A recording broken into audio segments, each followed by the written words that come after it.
Okay, folks, we are back. Episode 29 of Street to Strategy.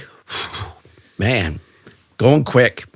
Hey, I was going to say regarding Diego, one of his videos just hit 360,000 views on TikTok. Yeah, man, I'm shocked, but good stuff. We have a new guest today, and let me give him an introduction.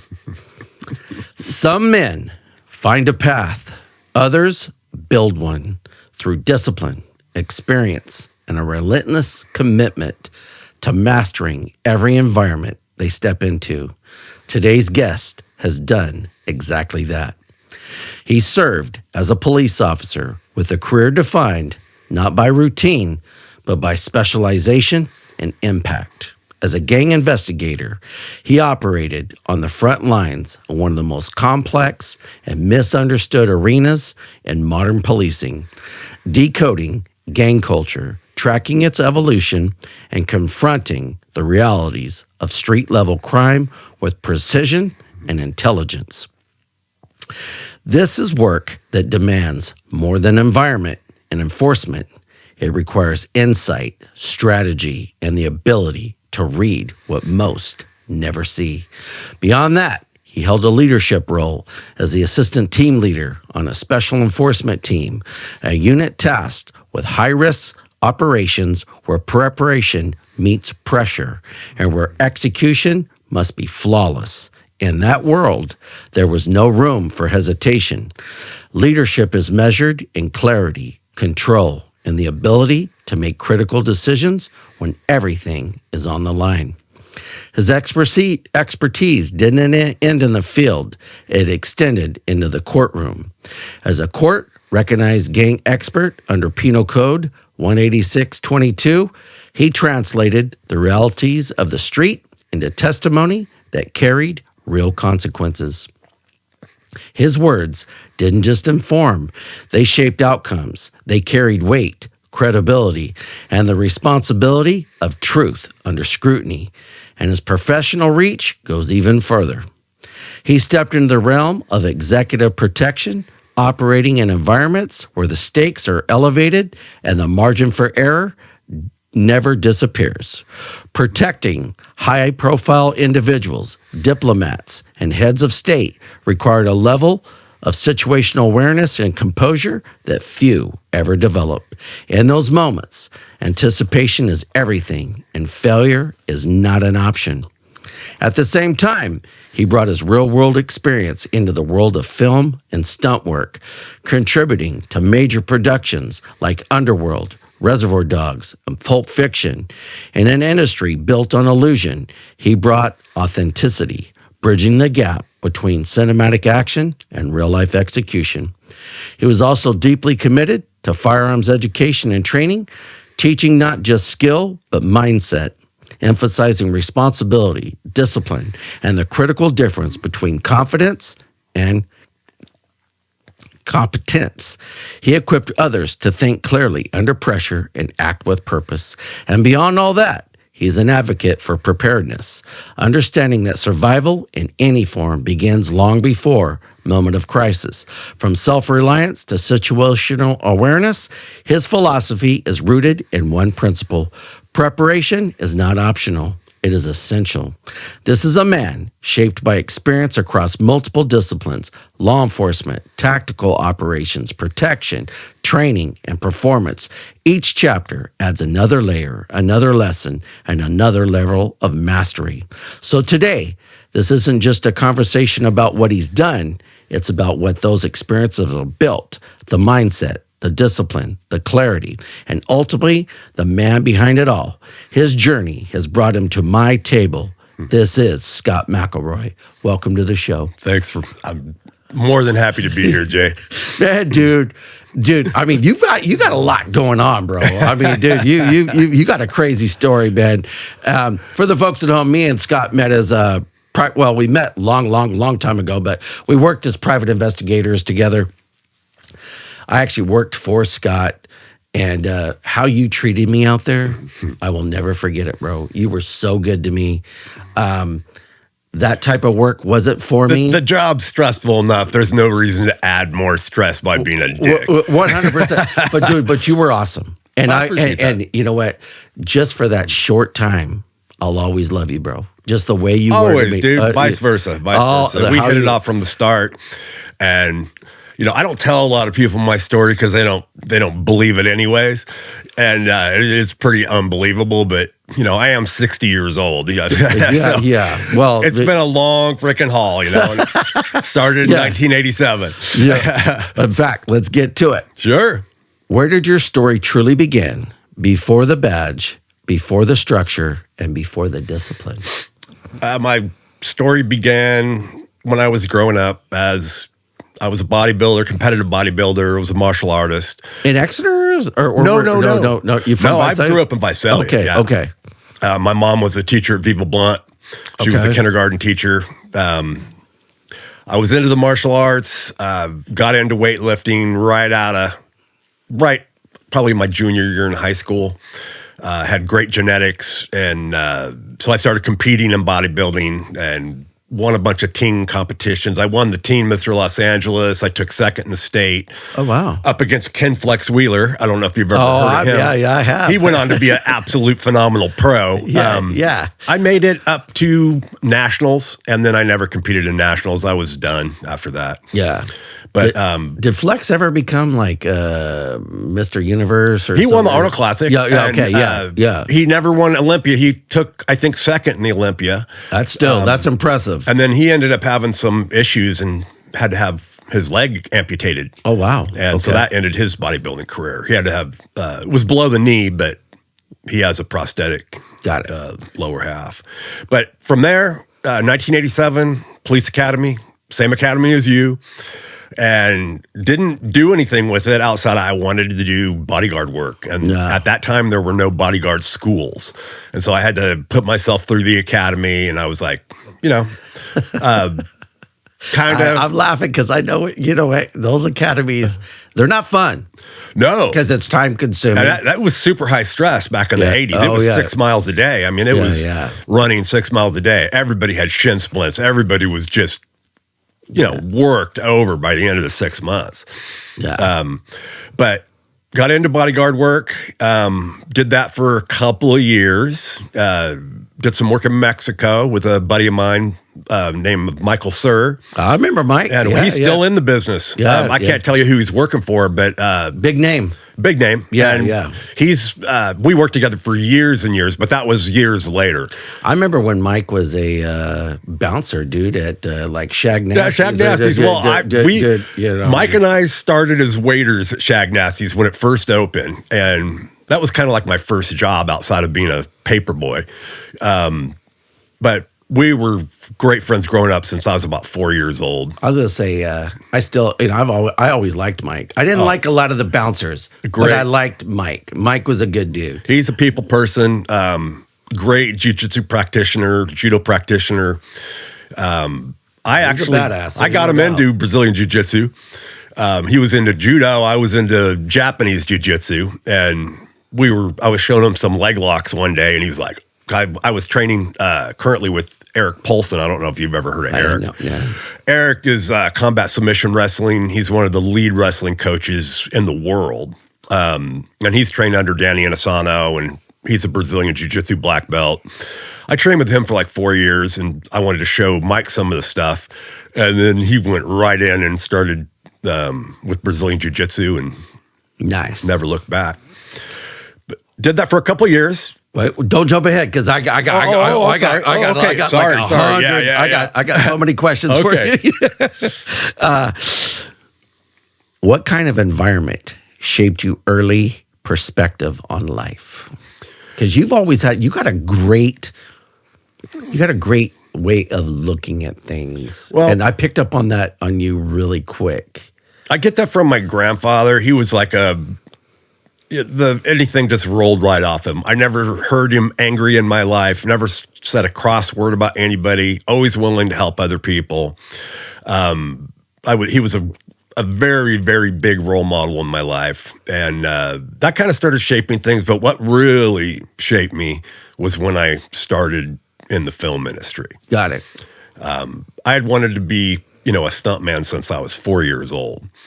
And after 2 years of working in Mexico, I was done with the bodyguard work at that time, and I wanted to get out. I drove to Los Angeles, lived in my truck. I went through the Paul Stater stunt school. How long is that school, man? It was 8 weeks. Okay. It was just the basics, You learn as you go in the stunt industry. And if you're lucky enough to be taken under someone's wing. Some of the stories that you've told me in the stunt business. You get under someone's wing and you start learning. I trained with some just awesome people. And when you are doing stuff, I'm absolutely terrified of heights. And I was doing backwards high falls from 50, 60 feet up. That's up there. That was a huge plateau for me to get past. And I'm still afraid of heights. I mean, I have to just, I skydive and I rappel and I do all that stuff. It doesn't mean I'm still not afraid of heights. I'm able to block it out and do it anyways. I've learned how to do that. But learning how to do that, oh my God. Yeah. I would be up on a ledge looking down. They start you off at 10 feet and then you work up. You just go 2 feet increments as you go. Get up to 16 or 20 feet and your legs are just shaking like as you're up there. Oh, yeah, because you're jumping into the foam pit. Or a foam pit, it's not even an airbag or boxes. The airbag. Yeah. When I was first starting off, I was starving for years. Me and a buddy by the name of Danny McBride, who became a huge screenwriter. We're gonna get to that. Yeah. He's got a great story, but we had to improvise so much stuff because there were even ways of like they used to do in the cowboy movies. You would put boards across sawhorses and like a 1-inch pine board, and you fall, and that's a catch. Breaks your fall. You're still going to hit the ground, but it's what's called a catch. And we would do that. We would do boxes. Later, I was able to afford porta pit and just with the training. So that's what shaped everything. Nice. Me be able to go past fear and still be able to. I tell you something, man. We're gonna get to it because I tell you, you got some good stuff. Was there a defining moment that set you on your path? Or did it kind of unfold over time? It unfolded over time. Got it. Who were you before discipline became a standard in your life? You're a disciplined dude. I was always disciplined. Yeah. I came. My mother, school teacher. She could have been a military general. She's definitely type A personality, and. Just repetition, man. Repetition. You get into a groove, and I'm a guy that has to have. I don't know what the word I'm looking for. Just like I say, repetition. You know what? Kind of real quick. I have talked to a lot of people about you. I have not come across one person that has badmouthed you. Oh, that's great to know. I'm serious, man. I mean, when I've brought your name up, Gibby Torres spoke highly of you. Robert Roldan.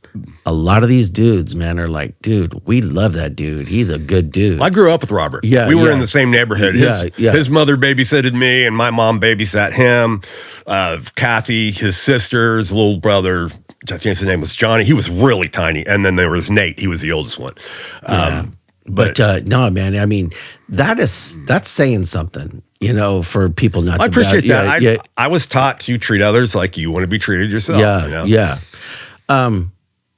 What specifically pulled you towards law enforcement? Was it just you just wanted to get that training, or?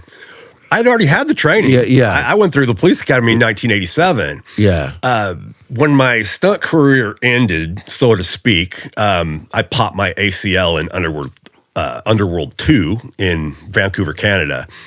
And I was like, there's no real reason for me to keep up because I know many guys that are practically crippled. Oh, yeah, that's tough on your body. Oh, is it hard on your body? It's a professional athlete. You're a professional athlete when you're a stuntman. I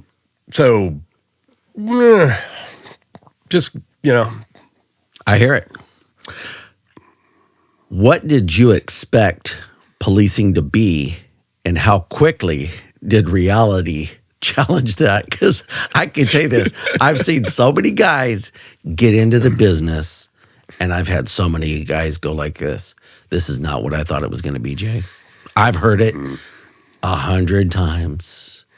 What'd you think? I kind of knew what I was getting myself into. I mean, I had played a cop on TV multiple times.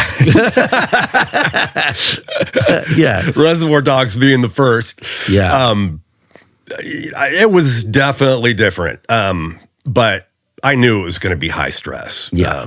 But I came from a pretty high stress job in the stunt industry. Yeah. Everyone thinks it's all, everything's wires, everything, no one gets hurt. Let me tell you something. Everything freaking hurts. Yeah. When you're hitting the ground for a living. I was going to say, and here's the other thing. I know this. It's especially in the film industry, a lot of money involved. So there's not a lot of time to redo things. They want to be able to do it. It's a military operation. Yeah, they want to do it one shot, and then we're moving on, man. We don't got time to fuck around. You know what I mean? No, it is so organized. And I mean, there is still, craziness and things of that nature. And it's an extremely liberal business where I had to keep my mouth shut. Oh, yeah. Good way to blackball yourself. Yeah.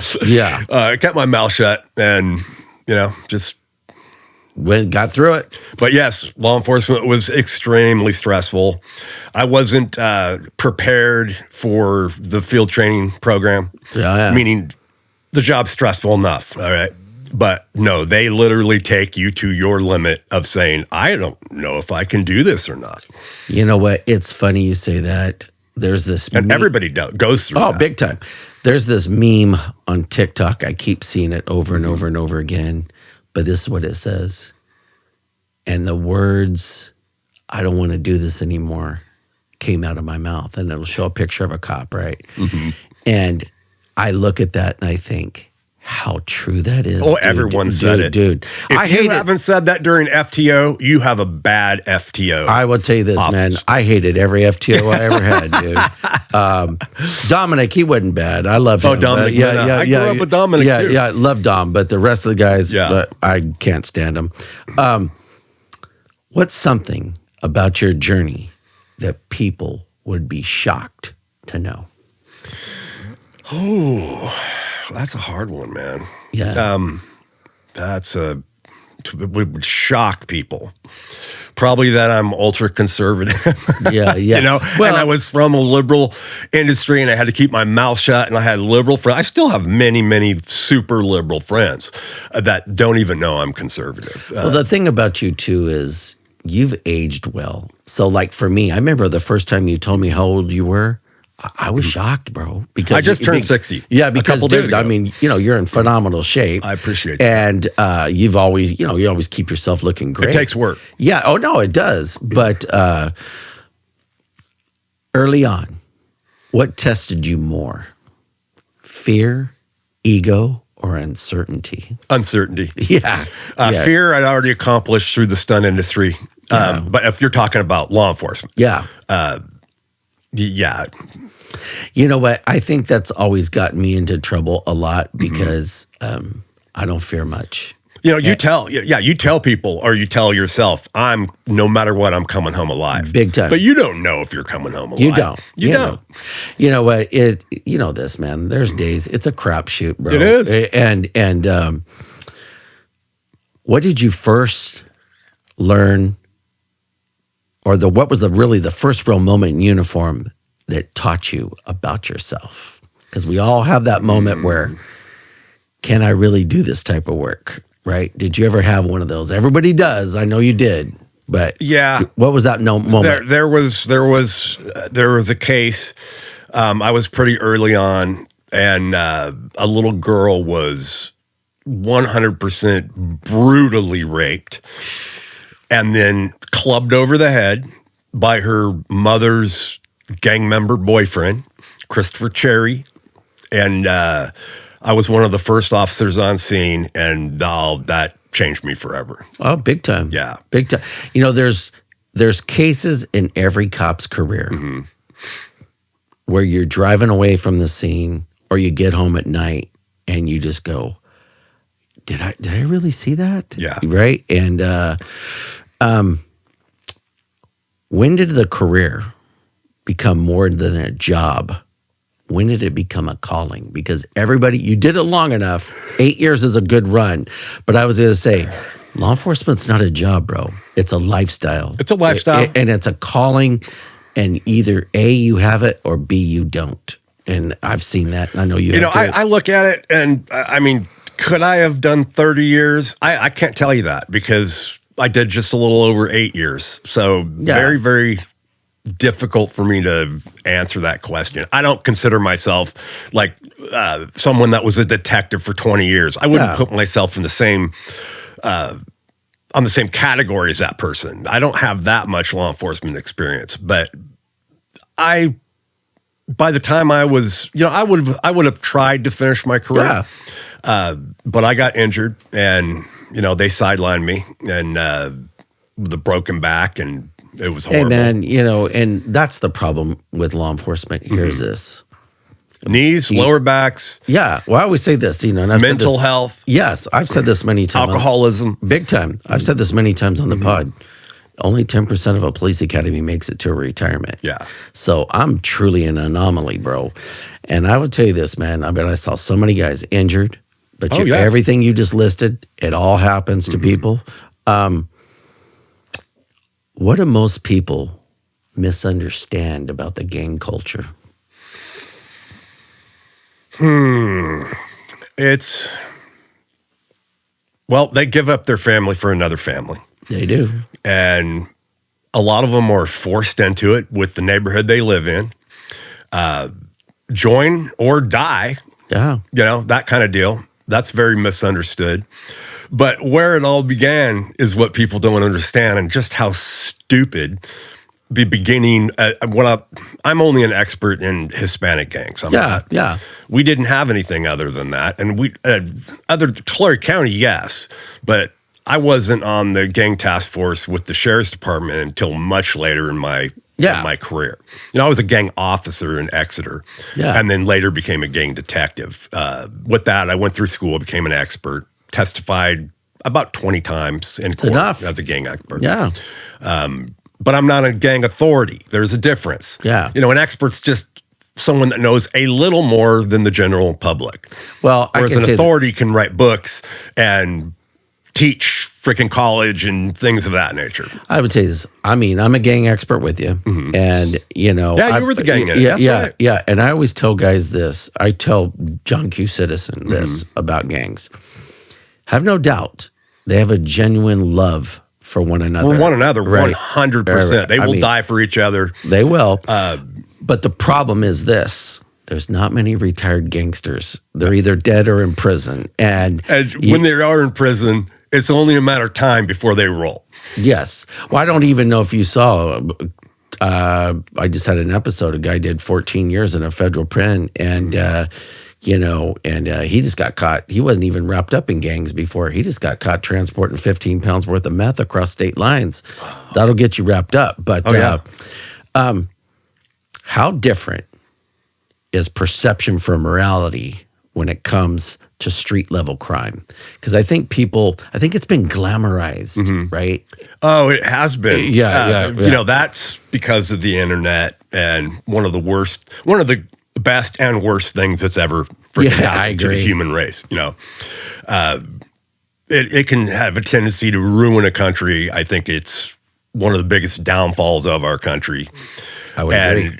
A lot of that is glamorized, romanticized. Girls, little teeny boppers want to be able to say, I have a gang member boyfriend. Yep. And, but they're all freaking ruthless killers, man. I was going to say, I just ran into a guy that I went to high school with, and he's been locked, he's been in that whole gang culture. And man, he did not look good, bro. He looked bad. And I'm talking to him, man, and you could just see, man, he's just been completely, I would say, almost taken advantage of, because he thought that this was, he was going to be Scarface in the movies, and he's not. You know what I mean? And every single gangster out there has they own Scarface. Big time, big time. But I even brought this up on the guy that went to prison on my show. But they lose the message because what happens at the end? Tony dies, right? Yeah. Can you walk us through a case that left a lasting impact on you? The biggest impact I ever had outside of what I was telling you about Sophia, the little girl, was she deceased or? Oh, yeah, she died.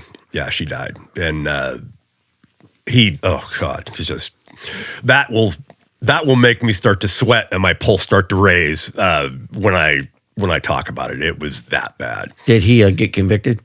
They were going for the death penalty on him, and he was convicted, absolutely. LWOPed him, or did he get LWOPed? Without the possibility of parole? Okay. And so, one more time, repeat that question, what you were... Yeah. Okay, so there was a time that this mother had called me, and she's like, my daughter, she's addicted to meth. We don't know what to do. And in Exeter, regardless, you don't kiss anything off in the city of Exeter. There's more millionaires per capita than almost anywhere else in California. You've heard of Badger Hill Estates. Big and all time. That. Vinny brought that up on the show. Oh, yeah.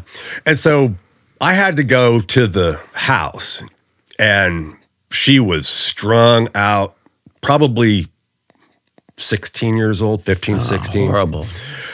And I'm like, ma'am, there's really nothing I can do because she's inside your house. I can't arrest her for, public intoxication, anything of that nature. And she's like, no, can we cuss on the show? I don't know. Big time. Yeah, she's like, fuck you fucking pig. and then she spit on me, and I was like, okay, there we go. That was to say, that's enough. You're under arrest. I pick her up, and I'm starting to freaking carry her outside. And she latches onto my freaking earlobe with her teeth, and I'm like, let go. She's bleeding a little bit. I drag her ass out.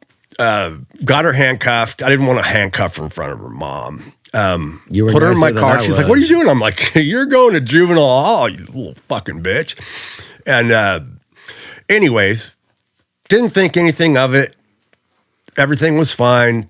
Told the chief what happened. He goes, hey, she bit you in the ear. Gotta do what you gotta do. Good to go. Do what you do. And 3 years later, I was working at the Christmas parade in Exeter. And I see this mother that looks familiar, and standing next to her is a drop-dead, gorgeous, model-looking female that looks about 18, 19 years old. Don't tell me. And she starts smiling at me, and I'm like, and then her eyes well up, and she starts walking up to me. And she goes, "Do you remember me?" And I'm like, he goes, honey, I would remember if I had ever met you. You're absolutely beautiful. And she said, you came into my house and forced me out and took me to juvenile hall, and I got off meth, and she goes, I owe it all to you, that kind of deal. See, my eyes were welling up. I'm in uniform. She gives me a big old hug. That's a great story. It was a great story because do you ever know that you really make a difference in your law enforcement career? Very seldom. You can probably count on one hand, even though you have made a difference, but you don't know about it. Correct. So if someone tells you made a difference, it was a phenomenal feeling. So that's man, all my years in the schools, man, I run into these people now that are now adults, dude. And I get so many adults, man. Me and my wife will be in a restaurant, bar somewhere, and people walk up and they're like, hey man, you helped me. And it feels so good, Scott, because a lot of times we don't get that. What is the emotional toll of seeing the same pattern repeated over and over and over? What's even worse than that is when it's repeated over and over and over, and they're still out and still doing the same thing, and you doing whatever you can to stop it, but it's just very disheartening kind of deal. You know what? When we used to book right there by the courthouse, what would piss me off, I would book somebody at 8 a.m. By 11, I'd see them walking down. Oh, yeah. And it used to really get me angry. Now, I was a deputy before I went over there, so I knew that the jails, especially misdemeanors, they're going to kick them out because they just overcrowd quickly. So they need the room. Yeah. And but again, man, I mean, there are guys that we've arrested 3 times in a shift for being drunk in public, which they should be held for 6 to 8 hours. Yeah. But guess what? They don't hold for shit anymore. They don't. And it's really created this revolving door where it almost feels like, why are we even doing this? And it empowers them. And I'm not talking with drunks, but, you know, I had a guy that I had arrested for 11 459s. Yeah. And none of them had gone to court yet. For the folks at home, that's burglary. And he was still out. Yeah. Finally, I got to a point where I'm like, Chief, I'm going on Facebook and I'm going to say what happens. And he goes, no, you're not. I wouldn't. I would not. Yeah. But it's sad because you're right. If there's no consequences, people are going to continue to do that behavior. This is a good one. How do you build trust in communities that may not trust you back? I always treated people with respect. Yeah. The gang members, you know, I would go into the gang neighborhoods. Me and another officer by the name of Mark Durkee, we'd buy 10 pizzas and we'd go out there and, hey, any kids want pizzas? They would all come running. The families, they were like, oh, that's McElroy, that's Durkee. You know, they're cool. We gained respect because if they disrespected me, they were going on the pavement hard. Yeah. Till where the air was knocked out of them and handcuffed and taken away. Yeah. But, you know, I let them skate with all kinds of shit because sooner or later, you're going to catch. They're going to have to pay the piper. I always say this. I used to tell dudes, sooner or later, we're going to catch you slipping. Oh, yeah. That's just that's just the name of the beast or the nature of the beast. What's the difference between real intelligence work and what people see portrayed on TV? Oh, my God. People have no idea the amount of work. Big time. That things like, let's say, an analyst goes through. You have your field operators or officers, and then there's people behind the scenes. So much work goes into it. Like, let's say, for instance, if law enforcement didn't have dispatch. Yeah. You know, it would be a whole other freaking deal. It would be like it was back in the, you know, back before dispatch. You know, there's good dispatchers, there's bad dispatchers, but it's one of the most important jobs in law enforcement. I always say, too, it's like, you know, especially when we would do a gang workup for the folks at home. So we would have to really go through their whole history. History. Every time they've had 5 inches, 5 inches thick. Every report they've been named in, every FI card that they've ever had.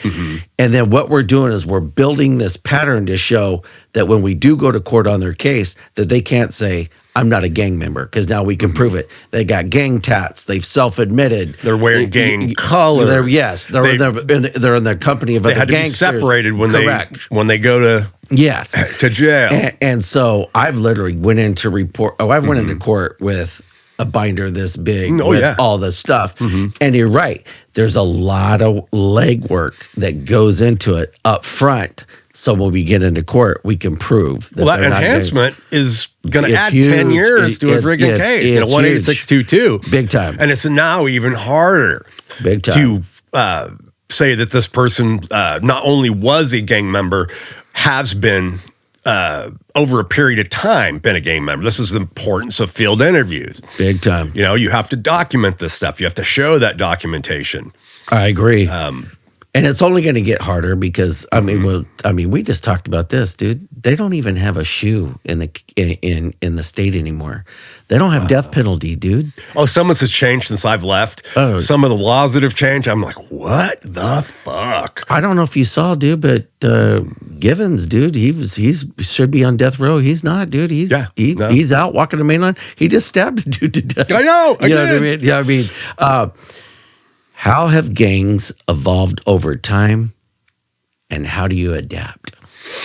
You adapt through intelligence. Big time. Yeah, you have to learn about culture, and I'm not talking culture, like racial. You're talking about or prison culture, because I never worked in prisons. Correct. The war between the gangs, people don't know that, and majority of Hispanic gangs, it was started over a pair of shoes. Yeah. You know, and so back in early, I think people flocked up to gangs for protection. Big time. Well, for the folks at home, real fast, so when we're talking about this shoe wars, basically what happened was, especially people from our area, Tulare County, when they got locked up down south, they were victimized by Mexican mafia. Absolutely. And so what they did was, that's how Nuestra Familia started, because all the guys from this area clicked together, got their own gang, so they couldn't be victimized anymore. Sure. But it all started because one of the guys from our area was down there. They stole his shoes. And in the Pinta. Yes. And it started this whole war. And that's really, and it's kind of funny that you could break it down to that one time. And think about how many people have died from all that. And the new little gangbangers don't even know. They just are doing this because they think this is what they're supposed to. And so it just cracks me freaking up. Well, also, too, for the folks at home, everything north of Bakersfield is Norteño territory. Yeah, more Delano, but that's close enough. Yeah. And then everything south, that's when you start getting into more Mexican mafia. Sure. I mean, but here is different. Here is different. Crazy. Yeah, here is different. We have Norteño and Sereno living in the same neighborhoods. Yes, we do. They're having shootouts Big across time. the street from each other. But you will not find a Norteño in Los Angeles, ever. They would not live but a matter just like, of days. you know what's weird, too? When I was working gangs, we were up in Fresno, bro, and Bulldogs wear red, but they don't like Northerners, dude. I mean, well, they started as Northerners. Yeah, but it's just, they were the Fresno 14 before they ever became Bulldogs. Yeah, it's just weird how, I mean, I've been out of it for a long time, and I know you have too, but I've forgotten so much about it, because if you're not really into it and constantly studying, you will lose stuff. And that's why I was a little nervous about this interview today. Supposed gang expert, but I've forgotten a lot of stuff. And I get it, man. I'm not interested in it anymore. So. I'm the same way. Can you recall a moment where instinct made all the difference? Because I got a million of them. It's so hard to freaking place that. I have a very good instinct. When the back of the hair goes Big up time. on my neck, I listen to it. But I've been that way my whole life, and so it's kind of ingrained in you. Kind of ingrained into me. But very similar. There have been jobs that I could have taken, and then have a friend of mine die taking that job. This is in the stunt industry, of course. So I can't really pinpoint. I apologize for that. No, It'd be very, very good. hard for me to pinpoint. You know what? Like that. I tell you something. I've had so many times in my career where I'm talking to a dude, something doesn't feel right. His voice doesn't look right. The way he's looking at me doesn't feel right. And you're right. You get those little hairs. And dude, I would draw down, dude, and it has saved my life. I've done stuff like that many times. Guess what, man? We get him hooked up. We open up the jacket. He's got a big old machete, got a knife, got a gun, got something, and there's something about the amount of level of people that me and you have talked to. The regular person hasn't done that, so that's what does. I mean, you know what? We're always. We can just pick up on things that most people don't because we have experienced so much. And then we've also had to really endure a lot of trauma. Oh, yeah. Right? What's the hardest decision you've ever had to make in the field? Again, I would really have to think about that one. Yeah. And again, my experience compared to yours is tiny. But you know what? You were in it long enough, bro. And I worked in Exeter, you know. Yeah, well, that's true. But I know. But I will tell you this: like for me, there were so many times where I had to literally tell myself, "Jay, do not fuck this dude up because you're going to get yourself in trouble. And these people are not worth me getting in trouble for. But dude, there's times I had to walk away, Scott, and it was hard. And re-emphasize the question again. I'm sorry. My mind goes blank sometimes in interviews. What's the hardest decision you've ever had to make in the field? Oh, the hardest decision I ever had to make in the field. Okay. I could give you answer. It would be a hard what I did and shouldn't have done. It wasn't the hardest decision I ever had to make. That would be a hard question for me with law enforcement because, again, I wasn't working Visalia, Porterville, busy where town. Those guys are. I did towards the very end when I was with the gang unit and stuff like that, but. That was a team effort. We weren't by ourselves. And I should re-emphasize, people don't realize in Tulare County, we're single-man units. Yeah. We're not doubled up like every movie shows people partnered up like it is in Los Angeles and things of that nature.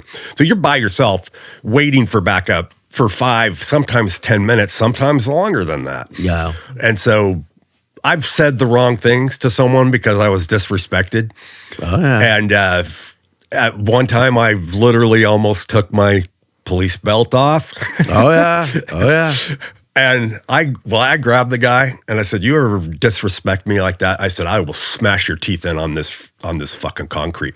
Right when someone was walking out of their apartment door and heard the whole thing, and I had to call Chief. Well, you're going to hear something that's bad. Way more of those than the hardest decision I ever had to make. You know what Vice used to do? I mean, they call me in, it would be like this. Hey, Jay, did you use profanity? I'm like, oh, no, I motherfucked him. I'll tell you what I did. Here's one that I think is I think this can almost hit everybody. How do you process violence without becoming desensitized? Because I do become desensitized. That's the whole point. I was so desensitized. Cops, they develop a very sick sense of humor to help cope. So do doctors, so do nurses. Big time. So that's... Yeah, I could look at the worst stuff and it doesn't bother me. It wouldn't bother me. And, but I've had ride-alongs be with me and they are flipping out and I'm like, and they're like, Jay, and I'm like, hey man, this is just another Wednesday, brother. It's so weird what you get used to because when you're in field training, oh my God, you're flipping out sometimes. You're not trying to show it, but you're like, oh my God. And within 6 months, once you're off FTO, all of a sudden you're like, this stuff doesn't bother me at all anymore. My adrenaline's not even frickin' pumping. Well, dude, it's so funny you say that, dude. I pointed a gun at more than 500 people in my career. I could say 200 easy for me. And for me, I mean, I only had to shoot one person, but the last few times I did it, I remember this. It was boring. And my heart rate didn't elevate. And I remember thinking, it's time to get out, Jay. Yeah. It's time to get out. If you were one of the lucky ones that wasn't freaking, shaking back every single night. I wasn't. And that was another thing for me. It's like, I knew this, man. I had my eye on the prize, dude. I'm getting that PERS check, dude. Yeah. What did leadership look like within the special enforcement team? Because I think for you, when I met you, especially when we were working together, you just had this, I was reporting to you, but man, you just treated me, Lisa, Julian, all of it. You treated us so well, dude. And I got to believe it started there. That's what made me write that because you were great, man. I would say lead by example. Yeah. That's what makes a good leader. Someone that is first through the door, not going to tell one of his guys. Yeah. You're on point. Repetition. Yeah. Training, hard training. I could say this about the special enforcement team with Exeter and Farmersville. It was a joint operation. Multiple agencies. Yeah. We had a very stringent freaking, what's the word I'm looking for? where you have to run the mile. Yeah. Physical agility was way worse than what you would have to get into the police academy. And as it should be. If you failed it, you had one other shot, and then if you failed it again, you were off the team. And so we trained. We didn't have a lot of entries. We did. I mean, we did entries, but we weren't a SWAT team. You know, SWAT team takes a negotiator, takes a sniper. But we all went through SWAT school, and you know, and later I was on loan to the sheriff's department because I was with a special investigative unit with the sheriff's department through a grant of the state of California, and every agency had one person on that. And, I was one of the founding members, man. I remember that, dude. When things go wrong, and they do, what separates a good officer from a great one? I would say training. Yeah. You know what? Because when the shit really hits the fan, your brain is going to frickin' freeze. And however you're trained and through repetition is how you're going to respond. Big time. And if you had to think about it, okay, running towards gunfire is not a normal thing. It's not. I tell you what, you know, for me, I think I process stuff so quickly. And I hate to use this, man, but it really was, dude. I had no fear. And, you know, a little bit of fear is good. I had none. And when it got crazy. That's time to hang it up. Yeah. And when it got crazy, I liked it. And guess what? That's addiction to adrenaline. Yeah. And I remember, you know, man, especially when I was working in the gang unit, dude. I mean, dude, we did 300 high-risk search warrants, bro. Yeah. And, you know, man, and we're out there, man, we're just going, and you are just going and going and going. And I will tell you this, man, I know for sure I got lucky. I got lucky. And what does pressure reveal about a person's character? Because I've seen this just crumble people. Well, they have to get through the pressure. Yes. In order for the character to be built. If they quit during that pressure, then there is no character arc. Yes. And so that would be my biggest. You have to accomplish it. You have to accomplish the task first. By whatever means. Now, I'll say this, you know, cops go right up to the gray so many times. Big time. You have to in order to catch the bad guys. Yeah. You can't cross that line. Yeah, it's not all black and white. No, it's not all black and white. It's not at all. You know what? And I think, too, I used to see this where, and I've seen this multiple times in my career, where you could just see the situation has completely taken over an officer. Well, they'll just freeze. Yeah. It's just literally eyes vapor lock and frozen. And so I used to grab dudes right by their shoulder, and I'd be like, "Hey, dude, breathe. Okay, breathe. All right. Second, if you don't know what to do, get behind me and let's go." Right? We don't have time for a lot of tomfoolery. Yeah. But I can tell you this, man, it does. And it rocks, and it affects people differently. But I've seen stress just eat people alive. Oh, absolutely. I mean, PTSD in law enforcement is a real thing.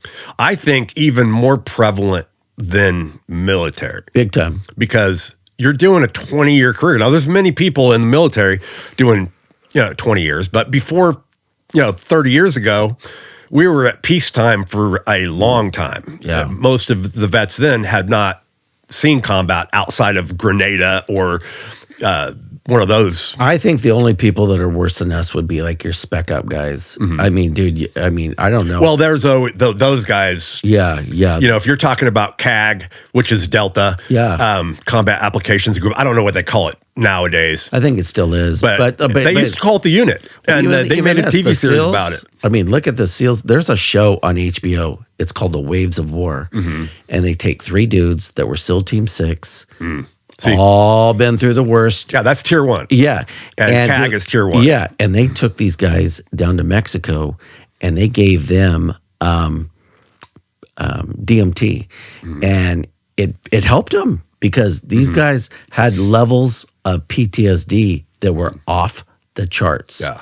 And anything we can do to help any of our service members. I'm a veteran, so I'm a huge supporter of veteran. But man, you just look and think, those poor guys, man, all the stuff that they've been through. Here's a big one for cops. Mm-hmm. Have you ever doubted yourself in the field? Many times. And how did you respond? Under doubt, I would literally, if I doubted something that I did, I would turn myself in. Fall on the sword. Yeah. That's why my chief liked me so much. He's like, even when you do wrong, you really haven't done wrong because you haven't lied about it. You haven't tried to hide it. It happened all the time. People make mistakes. Cops make mistakes every single day. Yeah. It's just, and they're being watched very closely because you have to live on a higher standard as you're a public official. You're not just a police officer. You're a public official. There's a higher level that you have to live by. See, we didn't turn ourselves in at Vice because I think you'd have got zapped. You know what I mean? Because we don't have that, man. It's just we're too big, and if you were much smaller unit, smaller department. Yeah, you guys were. Yeah. Were you guys even 20 cops back then? No, we were like 14 or 15. Yeah. When I first started, right out of FTO, I would be the only cop in town for a whole weekend. Yeah, that's not good. And not good. Now, Farmersville would always be listening to me, but, and again, I tend, you have to tell me to shut up sometimes. I'll tend to drift out of a question into something else when it comes into my head. But you're so right. Small agencies, their biggest hurdle is they don't have the big money like the big cities. Yeah. No. So you're right. One cop. Visalia, back right about the time I was retiring, you had like 5 cops on the north side, 5 cops on the south, so 10 guys working patrol. Dude, I think it's 7, 8 now each side. It's gotten big. Visalia is getting ready to crack 200 sworn. It's getting when I first massive. moved. It was 74,000 people when I moved to Visalia from Bakersfield. Yeah. But a lot happens here. People don't understand that. Oh, big time, man. Gang wives, a whole bit. Or this cartel living here. Oh, yeah. There's so much operations with cartel where gang members are paying taxes to the cartel members. I even think this. I think at our next census, I think we're going to be 200,000. I think Visalia will be 200,000. What does accountability mean in police work? Again, you're having some hard questions, man. I can't wait to get over the cop stuff and talk about other things. Because I've been out for longer than I was in. I've been retired almost 10 years ago. Yeah, so I always say this with accountability is this. We have to hold ourselves accountable. And I think, too, I've had to hold my partners accountable and be like, hey, bro, don't put me in these positions. Oh, I see. Yeah. No, don't do that shit. And there was a not with me, but again, accountability. We had a sergeant that was sleeping with an explorer.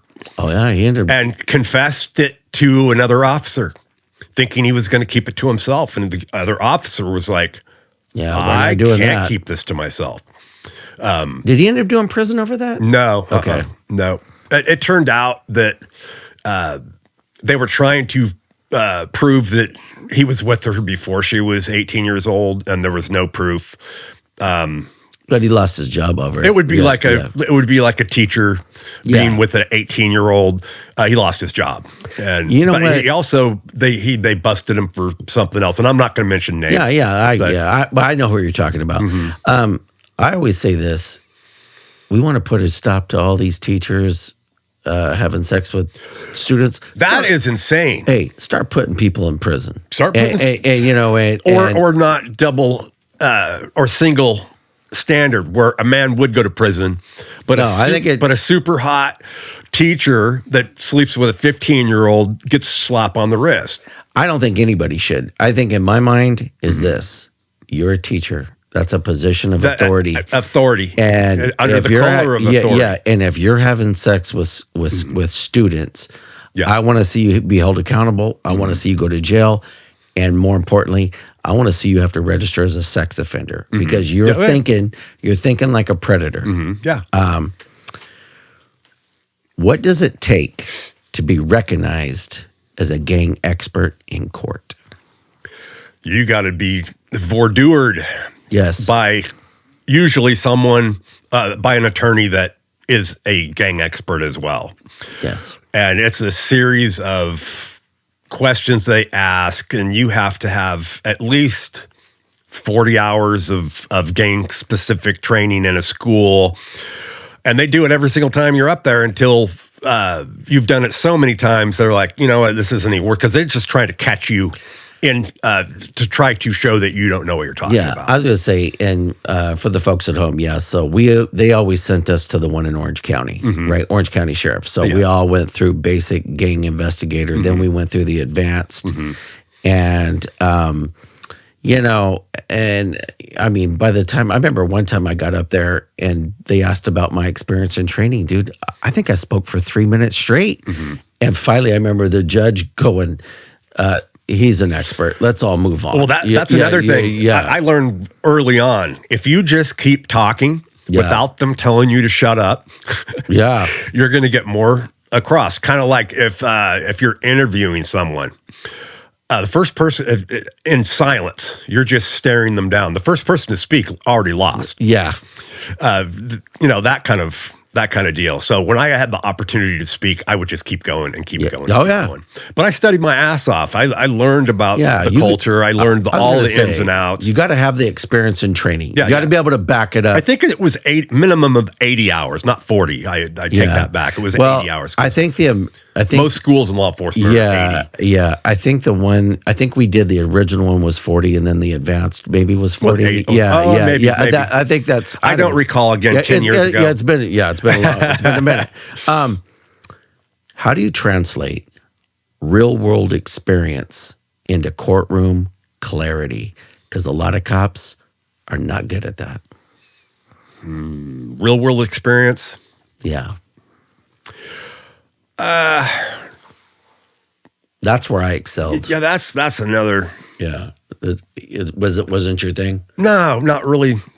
I never had an issue with that. And you got to remember, I come from a highly stressful freaking career for 20 years before I got into law enforcement. Got it.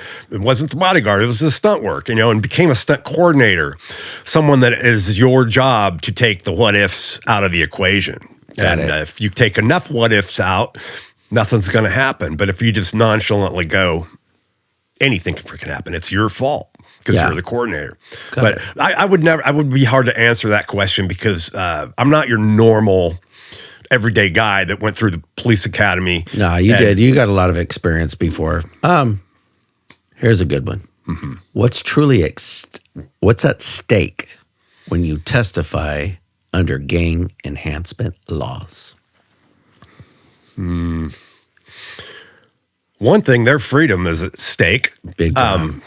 And if you say something that is not truthful or embellish something, because he's guilty of something, that kind of deal, you can't have that. You can't have that freaking attitude. I got it. I always used to tell new guys that came into the unit, listen, you got to prepare for this, because if you get up there and you sound stupid, you make us all look stupid. Yeah, absolutely. And it's a lot of weight on people's shoulders. Yeah. And I'm like, prepare for this. Read these reports. Read all the stuff that goes into 186.22. Because if you don't and you get up there, you really do. You damage the credibility of the unit, which is not good. Not good. And everyone has their first time. Oh, big time. And oh my God, are you nervous? It's a lot to put on a cop. Have you ever felt the full weight of a case resting on your testimony? Yeah. There's, and again, some of the cases I don't want to talk about. I get it. And as a gang investigator, and there was one, and he was a high up Norteño, being pulled into NF, and I got him 15 or 20 years with the enhancements. And this was because he got his buddy killed. Okay. And so how do you get a homicide thrown on someone? He didn't commit the homicide, but they were going to roll someone for money. And the guy was a freaking, he was a scrap, and he was armed and ended up shooting the guy in the head.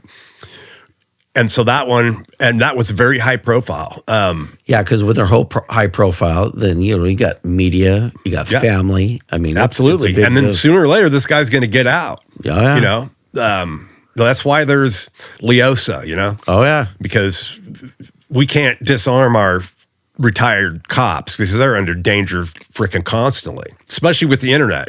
No one's safe anymore. Anybody can have their address looked up. It's impossible to keep that out of the internet nowadays. I totally agree.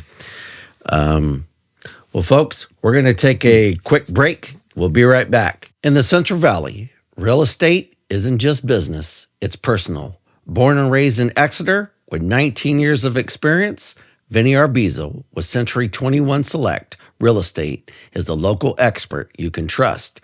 From Visalia to Tulare, Kings, Fresno, and San Luis Obispo counties, he knows the market and he knows how to win.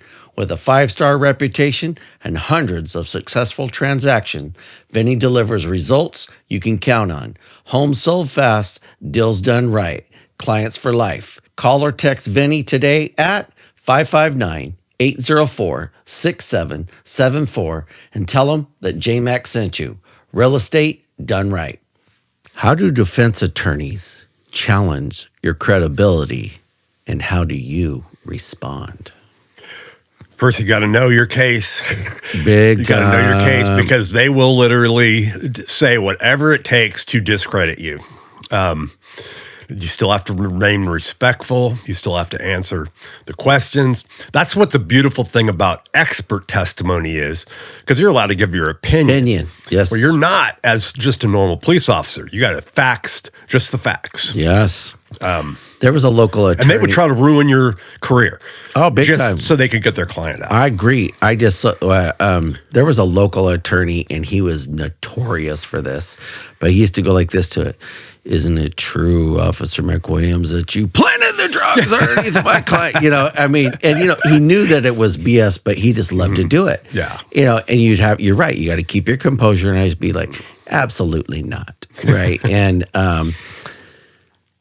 what separates opinion from expertise when you're on the stand? Well, again, expertise is just knowing a little more than the average public. Giving your opinion, you have to know so much more. I think it goes way beyond being an expert giving your opinion, because the court is listening to your opinion. Why do you think this? Why is this person able to say this? You're not a gang member. Yes. That kind of deal. And so opinion is well beyond expert. I tell you, I remember this. Yeah. I remember them saying, how do you know this, officer? Mm-hmm. Okay. So I used to have to, literally, hey, he was stopped in 1993. He was in a car full of gang members, right? Mm-hmm. He was, had on that time, he was wearing a red hat, red shirt, red shoes, red belt. Now he has gang tattoos. Now he has tats. And we would have to just dismantle their whole history. Oh yeah, and you have to show the FI where this happened. Yeah. If it just goes that, okay, one time he was in a red shirt, or that one time he admitted in a custodial facility that he was had to be separated. None of them ever say, "Yeah, I'm in a gang." No, that kind of deal. Back before 18622, they used to cop to it all the time. But after that came out, you're right. What's the most intense moment you've ever experienced in court? I've had family members yell at me. I've had attorneys yell at me. I've had it. It's got contentious, bro. I've not. Never had that, huh? Okay. No. You got lucky. I don't want to make something up, Dave. No. If it didn't happen, it didn't happen. But how do you mentally prepare before giving testimony? That's easy for me, because at one time I would have to memorize lines. Yes. And and growing up with severe dyslexia. See, I didn't even know that. Oh, yeah. God. Yeah. Oh, yeah. Horrible. I overcame it. I still, to this day, if I see numbers, I couldn't be an accountant. Got it. I'll see a number and it'll say, You I'll see 12 and it's 21. But I had a reading disability growing up, and this is how I can tell you repetition, because my mom made me read. Now I love reading, Yeah. So you just have to really, really know everything inside and out. I got backwards and forwards. Pretty much memorized your entire case. 100%. Because, we're not supposed to be looking at our report unless it's to recollect to refresh our memory. And this is what people don't understand either. A law enforcement report is exactly that. So you remember what happened when it goes to court. Yeah, and I don't know if this has happened to you, but dude, I've gotten subpoenas from cases 12 years ago. Oh, wow. Now, I had cases maybe 1 to 2 years after. I could no longer testify as an expert. No way. I have been out of the game for too long. Yeah. Too much has changed. And I'm not one of these guys to say, I'm the leading gang expert in the world. Yeah. Hell no. What misconceptions do juries often bring into gang-related cases? Misconception would automatically, if they're wearing gang colors, they must be a gang member. That's one of them. This is why 18622, you have to prove all of this stuff to the jury. I agree. Because I wear red shirts all the time. Yeah. How is that going to, I could have a 559 tattoo because I live in the 559 area code, but that's now considered a gang-related tattoo. Yes. For white gangs and things of that nature. Correct, because it's identifying the area where you're at. Yeah. Yes. Not to change the subject, but the original group that started in the bodyguarding industry was all from Tulare County because we all had CCWs. And they called us the 559 because really? I brought every one of them in. Okay. Mike Sir, Steve Logan, there were so many of them that went into the celebrity end of protection. I remember Steve. Yeah, he used to great dude. I was going to say, he used to bartend too. Yeah. Well, he's way more than that. I mean, but that's the guy is ultra freaking smart. Yeah. Looks like a biker still to this day. But yeah, big, tall dude. Always had long hair. Still to this day has long hair. Okay. Has freaking 19-inch guns on him. Oh, yeah, he was always in shape. And he was always a bartender, but he would always jump over the bar. Yeah, to help I can the see that. Out. But I didn't mean to change. No, not at all, not at all. But that's a big part of my history. Got it. Is how it all started when I was in Tulare County. But I lived in L.A. How did I have a CCW? The sheriff and. I still had an address in Visalia, that kind of. You can't do that anymore. Oh, now it's you actually have to reside. I was going to say now it's highly regulated. Well, it's regulated through the State Department. Correct. DOJ. Actually, yeah. How do you maintain composure under scrutiny? That's another one. You just have to let it roll off of you because they're trying to. Yes. For you to lose your composure. So that, see? Yes, big time. You know what? And even that, I mean, I had to do that. And cops have such thick skin. I was going to say, we had to do some of that just regular work, not even on the stand, but dude, just, people screaming at us.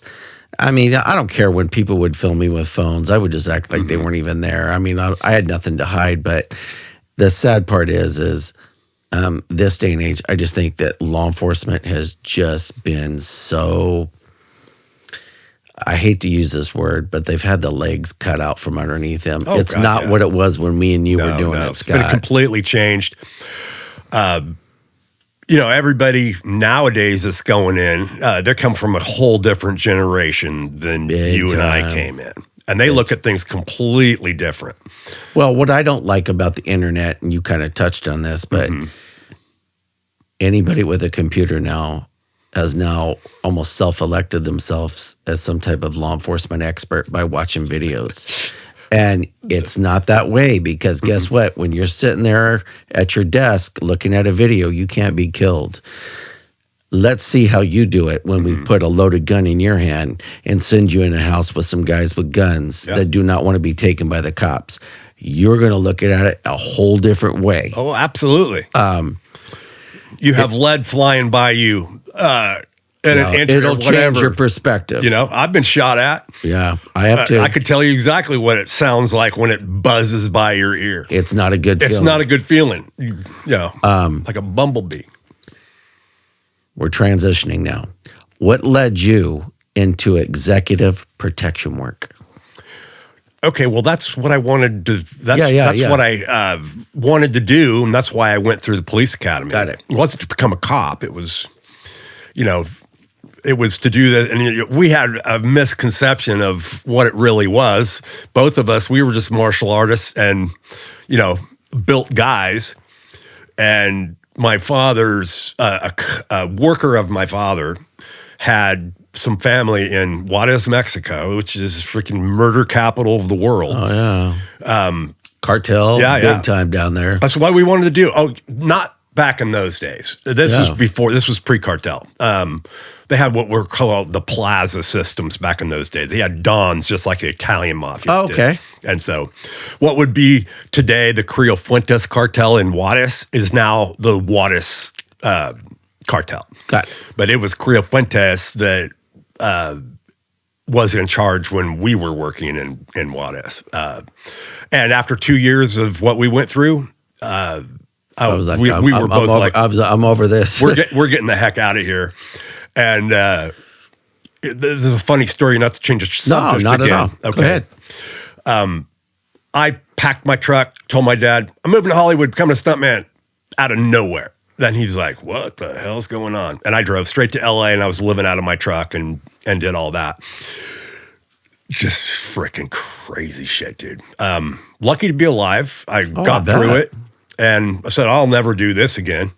Now, who were you guys protecting down there? I can't. Oh, okay. Okay. I'm under NDAs on everything. I understand. It was basically a family that was targeted by Creo Fuentes and a son of, there were two, the one guy that we were protecting, his brother had been killed by the Fuentes cartel, even though it wasn't a cartel yet. Got it. And we were, what an excitement. It was something excitement. as crazy as joining the French Foreign Legion or something of that nature, And we both got out of it with our skin. And then how was the money? I mean, were they paying you? It was big money, yeah. It was big money. And it wasn't just Juarez. We were in Mexico City. We were all over the frickin' place. But when I came in, got into the stunt industry, I knew it was going to be hard. And it was so freaking hard because it was so hit or miss when you worked. I was like, I'm going to have to go back to bodyguarding. And I had met some former Navy SEALs on a film. And they were like, hey, you have a CCW and you worked in Mexico and you speak pretty good Spanish. Why don't you call this company? Was that movie? Was that U.S. Marshals? No. What movie was that? It was before U.S. I'm trying to remember. Okay. If it wasn't even, I think it was just training. Okay. And there were a couple of Navy SEALs that were pretty high stuntmen. And they said, you should call this company. If they like you, they'll put you through a selection. And if you pass the selection, you're hired, and they have State Department contracts. The company was called Vance Executive Protection International. And that's when my real training happened. I went to Virginia. I was in extremely good shape, being a stuntman and training constantly. Well, now, in Virginia, was that FLETC that you went to, or the federal law enforcement training? No. It was a State Department approved school. Okay. This is before Blackwater. This was the first company that actually did contracting with the State Department. Was that even before? DynCorp? Oh yeah, way before. And what had happened was, and again, are we going outside of the scope here? Yeah, you can say whatever you want, bro. Oh, okay. Chuck Vance was President Ford's body man, Secret Service agent, and he made the cardinal mistake of falling in love with President Ford's daughter. So he's pretty much ousted by the Secret Service. But he had an idea of, I'm going to open a school and train people just like the Secret Service trains them. And Ford said, you do that and I'll give you all the State Department contracts. And so that's how I got in through that. And since I had a CCW, we weren't agents. We weren't federal agents. Yeah. We were contracted, but it was heads of state. It was, dignitaries, diplomats, some royalty, depending on the echelon. Yeah. If it's first royal family, that's Secret Service. Yeah. And things branch off as you go. Embassies and things of that nature, that's DSS, Diplomatic Security Services with the State Department. We didn't do embassy work. We were assigned to different you guys people. had, what do they call them? What's the person you guys are always, the person you're protecting? Oh, they have a special name for the detail leader. Yeah. But I would tell you this, that story right there that's a pretty cool story already. Well, the coolest part about that story, is going through the training. So they flew me out to Oakton, Virginia. And how long is that school? Oh, it was close to a month. Okay. But many people were washing right out. And they started off with physical agility and shooting. And there were former SEALs there. There were former Green Berets there. I think there was one CAG guy there. That's Delta, the unit. Yeah. I was like, I am so far out of my freaking league. But these were no longer active military guys. And I was a professional athlete. And I kicked everybody's ass. I mean, full-blown kicked everybody's ass. And I graduated in the top 2 in the class. Another guy by the name of Greg Donnells, he was a retired police officer at Baldwin Park. He graduated with me as a top 2. And so we instantly got chosen. And both of us could carry a gun. And in California, there was a humongous detail going on in Los Angeles. Had been going on for about 2 years. And we're talking 200 agents. Oh, wow. Yeah. And every single one of them had gone through that selection process. Most of them were former military, special operations military. Can we talk about what that was? I can't say for who. It was royalty. Okay. And I was assigned to that. I first was assigned to the consulate where I stood during El Nino 90 days in the rain, pouring rain for 12 hours. But with a smile on my face, because I was making a shit ton of money back in those days. And I had been starving for several years as, trying to be a stuntman. And that hadn't really come to fruition yet outside of a job here, a job there. I worked for Universal Studios at the Conan show, doing that kind of deal. But when I finally went in, started doing that, I did 2.5 years with that royal detail. I did some WITSEC work, contracted witness protection. Yeah. And I did 3 years total. And then they tried to get me to go back to Mexico. Yeah. Unarmed. I was like, nope. Yeah. And they're like, well, then we can't really use you anymore. I'm like, I'm out of here. And that was when the stunt business started picking back up. Because with Vance, you would have to sign on for a 90-day stint. And just like with Blackwater. Yeah. And if you're going to leave for a period of time and come back, they would most likely want you to go back through training, making sure you're still up to snuff, and you sign back on for another 90 days. Yeah. And so if the stunt came up, I would have to decline it if I was on one of those 90-day deals. But it kind of went back and forth, and it kind of worked. Once I left Vance, the stunt career really started picking up. And we'll get to it. Yeah, we'll get to that. What's the biggest shift between policing and protecting high-level individuals? Those are two different things. It's way two different things. Yeah. Again, I used to think that going through the police academy would prepare me for this kind of stuff, and it didn't. I had no idea how everything really worked. Well, plus protecting people, there's no excitement. It's 99% boredom, 1% sheer terror. Yeah. But it's all investigative work. You have advanced teams. Advanced teams.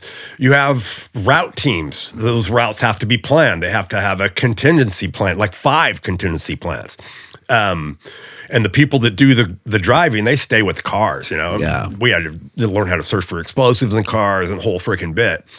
And then you have your formations that you're walking a client. And then you have what's different from the Secret Service is you have clients that are going to do whatever the fuck they want to do. Yeah. And you're going to have to go along with it. You can't say, no, sir, this is against protocol. You don't say that fucking shit. Oh, yeah. So you have to improvise, modify, adapt, overcome consistently. Then you have to do that in law enforcement as well. But there's way more specific training that goes into executive protection. Got it. What does true situational awareness look like in real time? Because I've been around it. Okay, well, this is how I learned true situational awareness, and it's known as the OODA loop. You know, it's observe, orient, decide, act. And I always tell myself that. Observe, observe, observe. Ooh, that looks like a threat. Yep. I'm going to orient myself to a position of superior, tactical superiority. Yep. And it's already in my head. If this comes my way, what am I going to do? And that decision is already made. If you catch you off guard, the chances of you getting out of it is just freaking luck. Well, guys like us, the problem is anytime I walk into I know how many people are in the room. I know where the exits are. Correct. My back's never to the door. Yeah, as I say, we're always doing these things. Now, John Q. Citizen doesn't realize that. But me and you, we're always looking. All right, just like how we size people up. We can walk in and go, that dude looks like he could take care of himself. Yeah, that dude's not a threat. This guy's completely oblivious. Yes. But that's also if it was going to be a hitman, if they are any freaking good, they will act like a freaking moron, or just act like they're freaking. That's why they say, like in a plane, if it's ever hijacked, act like you're nodding off, falling asleep, because they're not going to worry about you. Yeah, if you're one of these guys that are looking like this, you're going to be probably one of the first guy shot. Go. Yeah. When protecting high-profile figures, how small is the margin for error? Well, everybody eventually gets fired. Yes. Because you're going to piss someone off, or you're going to do something where you're like, I'm not going to do that kind of deal. Yeah. And so the margin is very small. Thin. Yeah. It's very, very thin. The one thing they tell you in school, no matter how good you are, sooner or later, you will be fired from a detail. Yeah. Just the way it is, especially celebrity protection. And I did that for a number of years. I was going to say, people with money have a certain way of looking at things. They're jaded, dude. Correct. They're freaking jaded. What's something that's happened on to detail that people would not believe? Okay. Well, people believe this, but they're just like, okay, I'm on a detail. And it's a high-profile detail. Okay? Can't say for who. Yeah. It was Vance Executive Protection International. We were at the Four Seasons Hotel in Honolulu. I remember you telling me. Oh, yeah. And wherever we went, we would have $4 or $5 million in cash, just in suitcases, And doesn't everybody travel like that? Yeah, no, yeah. And so we would commandeer an entire floor. We'd wire our own cameras up, command post, right? A 24/7 command post. Someone monitoring the cameras. They're also dispatched. They're our intelligence. Yeah, because people with money like that, they don't want people next. They don't want people next to them. Yeah, you're right. The whole floor would be secure. They rent the whole floor out. Yeah. And so the command post would be right next to the primary suite. Yeah. And so I'm helping getting some of these cases out because we don't know which ones are having the millions of dollars in them. And I'm carrying one of the cases, la-di-dee-dee-da, through the Four Seasons lobby, and it busts open, and about 100 gay porno tapes go spilling across a marble floor. So, I mean, they skidded like 12, 13 feet. People are gasping. Mothers are covering their children's eyes. And I'm holding the freaking case. And I'm just like, oh my God, this is not happening. We were there for like a month. And so every time I would go down in that lobby, I could swear people would be like, that's the That's guy him. That's him. Yeah. That's the story I love telling. Hey, but you know what? Isn't it a bummer that here you are getting stuck in that position, right? Here's a good one I think this would really be good for John Q. How do you assess threats in unfamiliar environments? Well, there is no unfamiliar environments. Correct. If we're going to a place where it's a different language, you learn to survive a language. You learn enough to be able to ask directions, to ask certain things. I agree. Even though you're not going to be able to understand it. So, and then you have to know if there's any poisonous snakes. Where is this going to be? What is the crime rate like? Do people get kidnapped on an ongoing basis? Does our client have K&R insurance? Yeah. That kind of, it's just an ongoing, you have to learn and be an expert to where you're going. I got it. Everywhere you go. There's a lot of work that goes, a lot of prep work that goes. And so when a client comes out and says, yeah, we're going here, it could literally be instant and you're going. We're taking off in an hour. Yeah. And so we're like, oh, and then now improvise, modify, adapt, overcome kind of deal. And because chances, if you ever have to cover and evacuate, okay, where bullets are flying, you've already fucked up majorly. Yeah. Because you should never have gotten to that point where this person was there without being evacuated before this happened. Got it. What allows you to stay calm when everything is at stake? Breathing. Yeah. Don't forget to breathe. Yeah. People forget to breathe. No, they do. And they freeze, or let's say they're still moving, but all of a sudden they're like, whoa, why? No, breathe. Yes. Freaking breathe, dude. Well, and I think... Because you will forget to breathe. I think guys like us, we've been through so many crazy things that when a lot of people are losing their shit, we're not. Mm-hmm. Because we can think, process. I think a lot of people, they shut down mentally. Like I always say this, you have to think, you have to, and especially being cops, you have to perform, even in your job doing dignitary protection. You got to think, you got to perform, because guess what?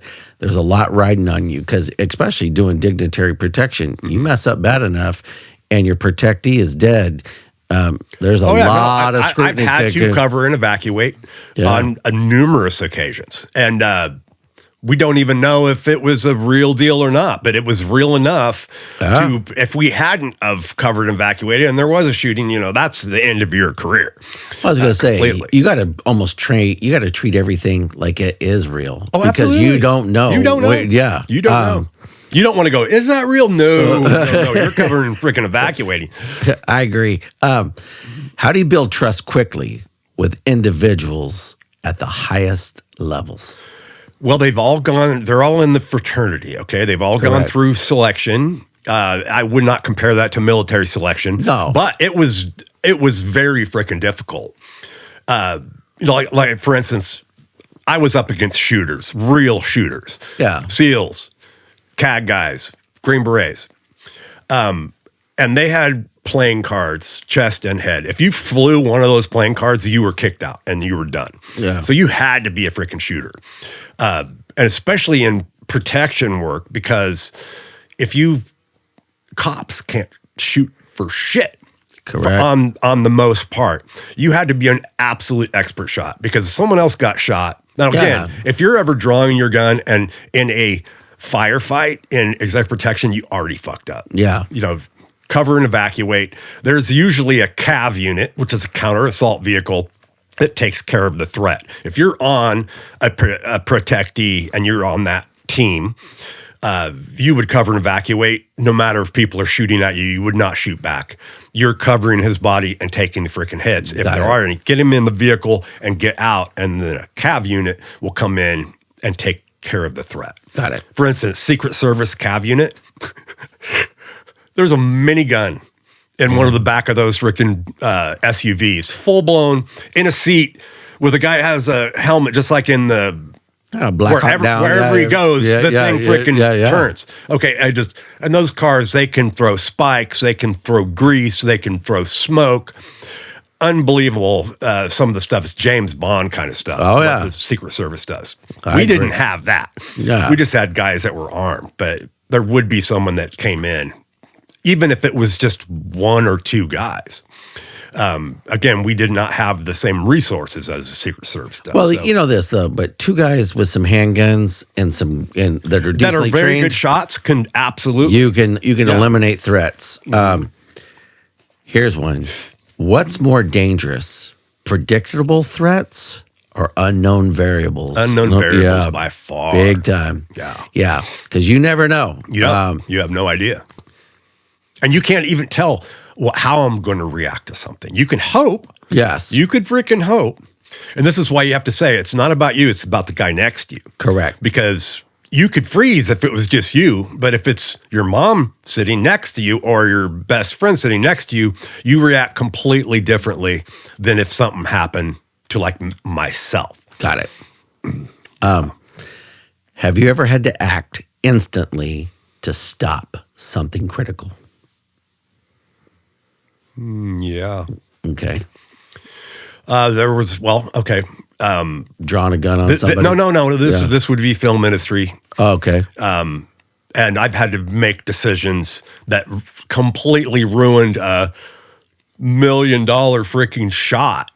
But if I hadn't, someone would have been badly burned. Yeah. And the director, I won't say his name, was fucking pissed. I'm like, I don't care. I'm not letting my guy get freaking burned. Yeah. And the stunt coordinator was mad at me. And I was like, he was on the ground saying, hot, hot, hot, meaning his suit had worn out and he was being freaking burned. Yeah. Full body burn. And it's stuff like that I had to step in and make instant. I've had to make decisions on moving a mat or a porta pit from someone doing a high fall, where if I hadn't moved it, they would have smacked the ground. There's been stuff like that. You know, I just saw a cool thing. They were interviewing Matt Damon, and Matt Damon is talking about Tom Cruise. And he says, you remember when in one of the Mission Impossibles, Tom Cruise is like hanging off the tallest building, right? And by wires, dude. Mm-hmm. And so he goes to the safety guy and he goes, hey, man, I want to do this stunt, right? And so, Matt Damon's like, well, how'd you get him to do it? And he goes, well, I went to the first safety guy and I go, I want to do this. And the safety guy goes, you can't do it. He goes, so I got a different safety guy. Right. Well, Tom is in another class altogether, well, dude. I think he's a badass, dude. I was going to say, he's the biggest movie star on the planet. He absolutely is. And he does a shit ton of his own stuff. I mean, he could fly jets, fly planes. He flies it all. Yeah, dude. He's really awesome. Goes into a role, and I have much respect for him. I do too. He's a little dude. He's way smaller than you think. Well, my whole thing is this: for a guy to be in the movie industry and be as popular as he's been through his whole career, is it's phenomenal, dude. Oh, yeah. It really is. How did you transition into stunt work and film? So, I mean, how did that happen right after you got done doing the stuff done in Juarez? Okay. Mm-hmm. Yeah. I drove with my truck. I was like, I have no place to freaking stay. And I already enrolled in stunt. It was called the Paul Stater Stunt School. No longer exists. Paul Stater passed away years and years ago. For the folks at home, and then Scott ended up being roommates with a guy I graduated high school with, Matt Avila. Yeah, right. And he was in that stunt school. Yeah. And so I got there, and I didn't tell anybody I was freaking sleeping in my truck. And this is in Malibu, So I get there. That's rough living. I was already a good gymnast, and being able to do some acrobatics and flips and stuff like that. I was always privy to that kind of thing growing up. But I meet Matt, and I'm like, hey, bud, He goes, You know what's interesting? I just ran into him in a bar. Mm-hmm. I told him you were coming on. Oh. And he spoke very highly of you. That's a great dude. And I think he has like 9 kids now. Yeah, I think mostly girls. I think 8 girls, maybe one boy or something. Boy. Yeah. But it's a funny story. No, go ahead. Go ahead. Yeah, go ahead. With Matt, I'm like, hey, where are you from? He goes, you probably never heard it because I came from Texas. I'm like, oh, I'm from a place called Tulare. And I go, bro, I grew up in Visalia. Yeah. He goes, what? And he goes, hey, you looking for a place to live? And I go, yeah, I'm living in my truck. He goes, hey, my brothers are in a band, and we live in Woodland Hills. And he goes, the couch is available, cost you $100 a month. Yeah, what was the brother's name? Anthony? Yeah, was he the one in the band? Yeah, Anthony, okay. And then there was Frank Linares. You probably knew Frank in high school. Yeah, I kind of knew, because Anthony. And then Brett Campos. Anthony was older than me. Brett was older than me. Oh, okay, okay. So Brett was living there, Anthony, Matthew. So I had a place now. And then in stunt business, you have to do what's called hustling, which is basically begging for work. You have to show up to movie sets with your headshots, and you have to hustle them. You have to, hey, man, you should work me. You should work me. Well, what's your training? What's your experience? Well, I've been through the Paul Stater Stunt School. They don't give a shit about that kind of deal. Yeah. But it's like you have to wear them down, because if they don't know you, you're not getting freaking hired. And my first job, I auditioned for the Conan show at Universal Studios, and I was one of the Conans. For a couple of years, I was in that show. That was big time, man. Hey. I was like, that was big time because I had seen that show. Hey, I was going to say, I saw that show, dude. And then they had the Wild West stunt show, and then they had what's called Waterworld, and not then, it was the Miami Vice. I remember when it was the Miami Vice. Yeah. Well, you know what's so funny, man?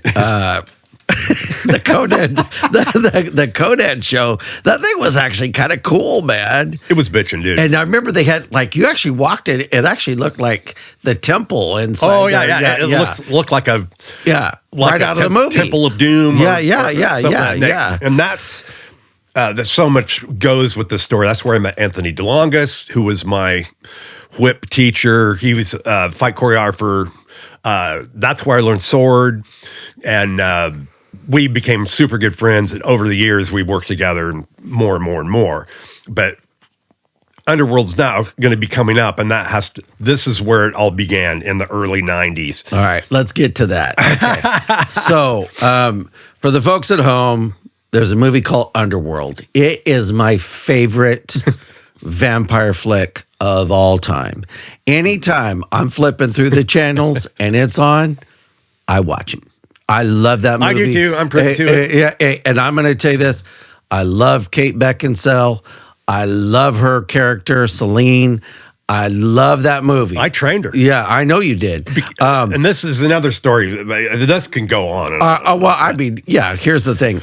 What was your experience like working on Underworld? That had to have been cool, because that's a high-level movie, dude. That was high level. Yeah. It was about a $25 million budget. I was assistant stunt coordinator, and for years I had been working with a group of guys, which was known as Smash Cut Films. It later became 8711. They're the guys that do John Wick movies. Chad Stahelski, the director, super good friend of mine. He was an exceptional stuntman. Another by the name of Brad Martin, Tim Rigby. All these guys are very high up in the business now. We all work together. Got it. And so getting into this, they were the ones that first came up with because Chad Stahelski was Keanu's double for years, and he had to audition for that and worked on The Matrix. And The Matrix was the first film where they actually trained the actors for 6 months to do all of their own fight stuff. So Smash Cut Films at the time, they were into that as well. And they now become, 8711 they've trained Wolverine, they've trained every single actor that does action films goes through their training program in order to do this. So that was my job, was to train Kate in firearms. She never shot a gun in her life, and to train her in her martial arts and the type of movement that she needs to look preternatural as a vampire. And so we became super freaking close. Yeah. Really super cool. It's very witty, very funny. That's my hall pass with my wife, man. I mean, I love her, man. You know what's funny, man? So I love that movie. I've seen it probably 100 times. I mean, I can quote a lot of that movie. I mean, I love that movie. And it's so funny, man. Me and you are working together, and then you tell me that you were the guy. And for the folks at home that have seen the movie, Scott was the dude, Soren, with the metal whips. And I remember, man, that you're fighting the actual werewolves. Yeah, Rays. Yeah. And I was like, and to just know that, man, I mean, I already liked you before that, but after that, man, I was like, dude, this is the shit, man. I'm working with somebody from Underworld, man. You know? Well, and my roommate, Danny McBride, wrote it. Wow. And that was his first film that he sold. That we were in, I think it was Tarzana, watching a movie when he got the call. And he just comes running down and he goes, "We got to go right now." I'm like, "Look at the movie, dude." He goes, "No, we got to go." Yeah. And we're going to go make some real money. Yeah. And he had written that part for me. Wow. Man, dude. I was a whip expert. You know, we used to do shows all the time. I would take cigarettes out of his mouth, and I'd always put glasses on him because 720 miles an hour, it breaks the sound barrier. That's what a whip crack is. And nothing had ever been seen like this before with whip work. And these were actual bladed whips, traveling at 720 miles an hour. You know, one mistake, and I could have literally taken out his eye. Yeah. You know, during that deal. And that's kind of how that all came to be. How does real world training influence your performance on a set? Because you being a prior cop and doing dignitary. Well, I wasn't a prior cop yet. No. I didn't become a cop till I was 40, dude. So you were a cop. Oh, yeah. They're like, why do you become a cop? I go, I got tired of playing one on TV. Yeah. I even think at one point it might have been a dare. Got it. Because they're like, you can't go through the police academy. I'm like, I don't have to. I've already gone through the police academy. Yeah, but you know what, though? That says something about you, man, just being in that good a shape to do it. I was in super good shape. I will you've always been, man. That. Yeah. My shape now is nothing like... Oh, no. I stay in shape, but no. I've seen pictures of you back in your heyday. I mean, you were shredded, man. Mm-hmm. Which is more dangerous, stunts or real life operations? Real life operations. Okay, got it. Yeah, stunts, everything, especially nowadays. So many things are AI'd.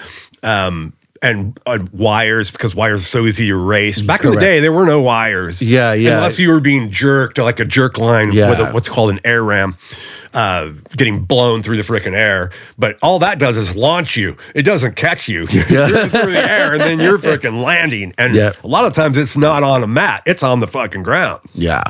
That's not good. You ever see the movie Fall Guy? Yes. Okay, there was a good TV show. I love that show. Oh yeah, man. That had dude.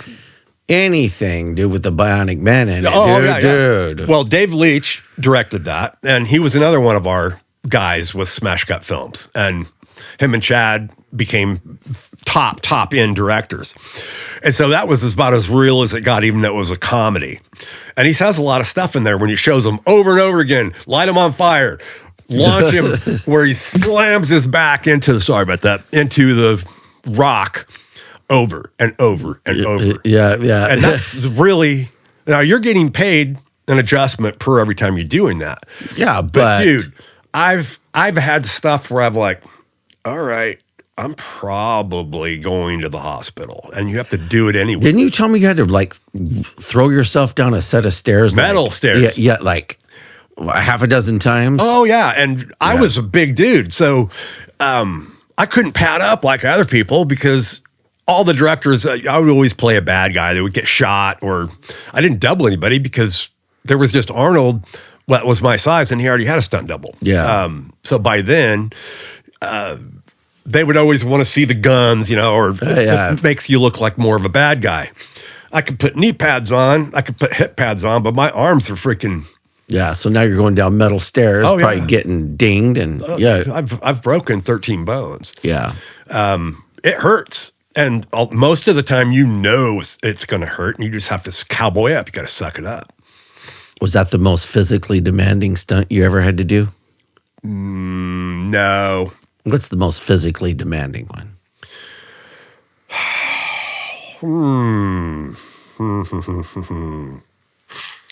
I wouldn't even say, well, it's just having to do things repetition-wise. Yeah. I couldn't pinpoint something, but if you had to do where you're doing a ground pounder that already knocked the air out of you, and you have to do it again, or a stunt coordinator is saying you have to jump out of a car that's doing 35 miles an hour, and I don't pay you to land on your feet. Yeah. And so you're not landing on your feet.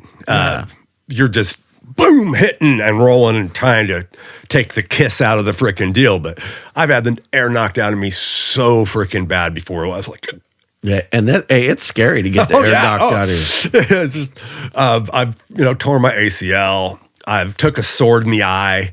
I'm blind in my right eye. I don't know if you know. I did not know that. Yeah. Well, it's story time.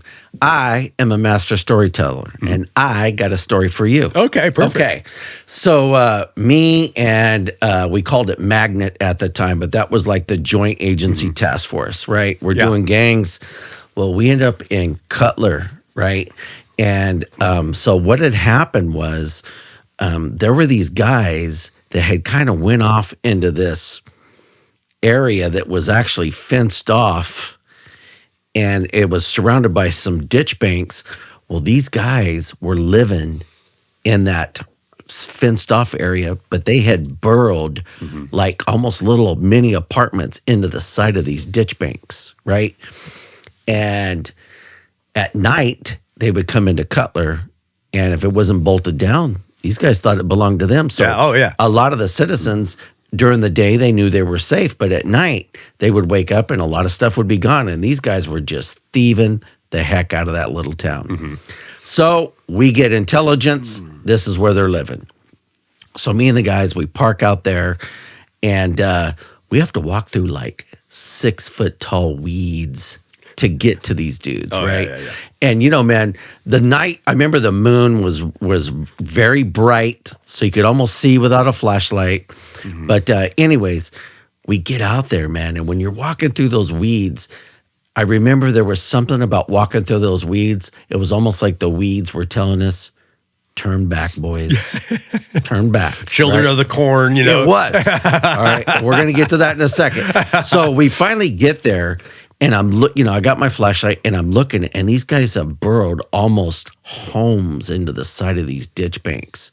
But these guys been living in there for months, bro. Wow. And so they're living on the fringes of society, dude, and they're dirty, and their clothes are filthy, and I mean, it looked like something out of The Hills Have Eyes, bro. Right. And so we're trying to talk to a couple of them. One of them was Spanish speaking only, and so I'm calling up my partner who's bilingual, and I'm trying to get him to figure out what's going on. Well, in the middle of this, the guy immediately becomes violent, and he tries to attack us. I shoot him with a taser. He crumples to the ground, 50,000 volts going through him. Okay. My partners immediately jump on him, hook him up, right? And we kind of thought, all right, it's over, right? Hey, this guy comes burling out of the side of that ditch bank, dude, and now he wants to come protect his buddy.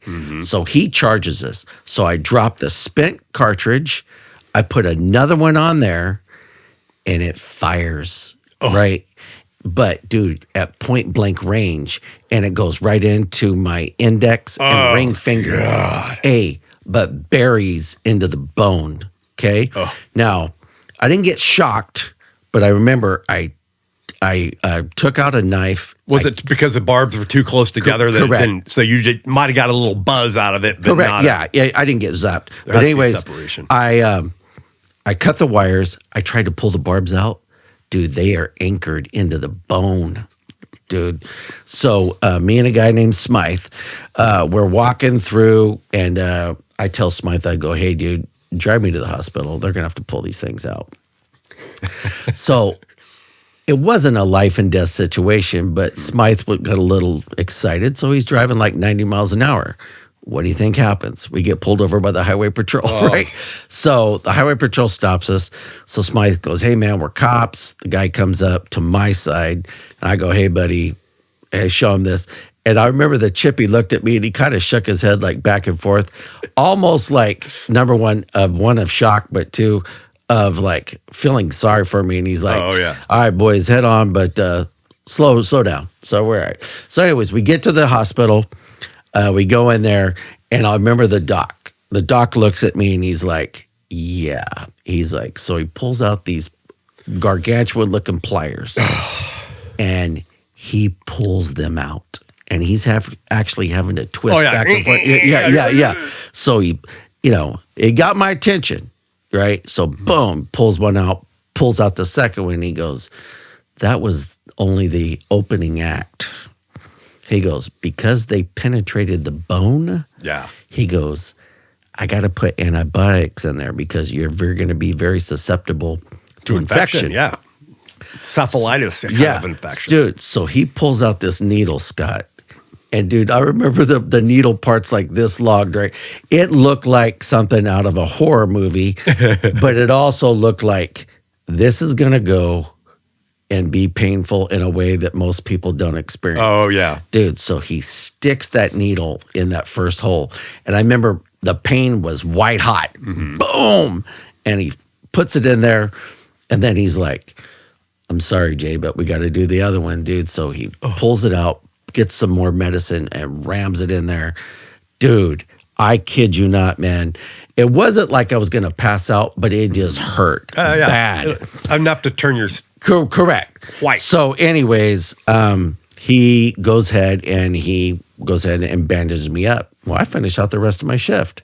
But because I went to the doctor, I had to fill out workman's comp paperwork, 40, right? 50 or whatever. So the next day I come in, dude. Now I got to go meet with one of the supervisors, right? And I remember him looking at me and like almost with this smirk on his face, like, do you need training about this, Jay? And I was like, no, I don't. I said, number one, I don't know why that thing fired. I just don't, right? Mm-hmm. I said, but it did, okay? But what the takeaway from that is this, and you know this, bro. We have a say. The suspect has a say. But Murphy's Law has a say. Oh, yeah.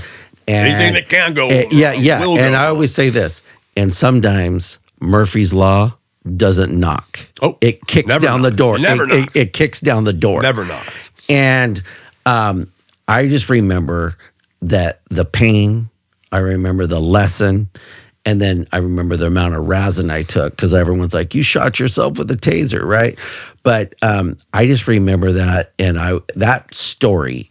And a lot of times when me and you were working and we were through that area, I would be going down that road and I would always glance over to that area and it always brings me back to that spot. Always. Oh, I had a similar entry. Stepped on a 60 freaking penny nail, went straight through my boot, and I mean, completely impaled my foot. And that'll get your attention. And I had to step on the board and pull my foot off as you're pulling this thing out, and just kept going. But I had to explain, and then they had to do the whole same freaking thing. Because, yeah. Back to you. Yeah. How does the mindset of an actor differ from that of an operator? Oh, my God.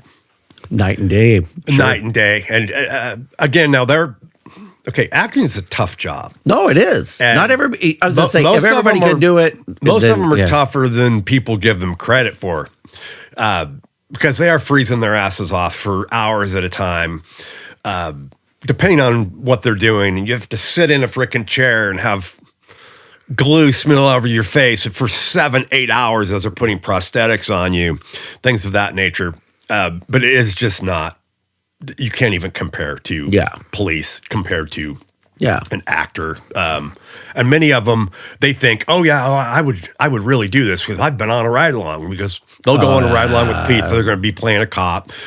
They'll get permission, and the film industry is but there's no liability on you. There's none of that. You're just watching this shit. Yeah. Did working in film ever feel disconnected from reality after your experiences? Well, it's all disconnected from reality. It's make-believe. And it's always over the top, and it's all high drama. And, any true story is not a true story. Correct. How Hollywood has to inject their DNA into it. The producers are injecting their DNA to it, and then the director is injecting some of his DNA into it. So completely, you can't even compare it to reality. I agree. But it was a great experience back then. Now it's completely changed forever. I would not want to be involved in the film industry. Completely woke. Yeah. Just no. Got it. Okay, folks, we're going to take another break. We'll be right back. Are you bothered by leg veins of any size, or is leg swelling or pain bugging you or someone you know? I would recommend that you make an appointment with our friends at Sequoia Vein and Wound to take care of it. With a friendly bilingual staff and their years of experience, they are happy to help resolve those issues. Give them a call to get a consult at 559-713-6478 and tell them that J-Mac sent you. What's something behind the scenes most people would be surprised to learn about the film industry? There's a lot of freaks in the film.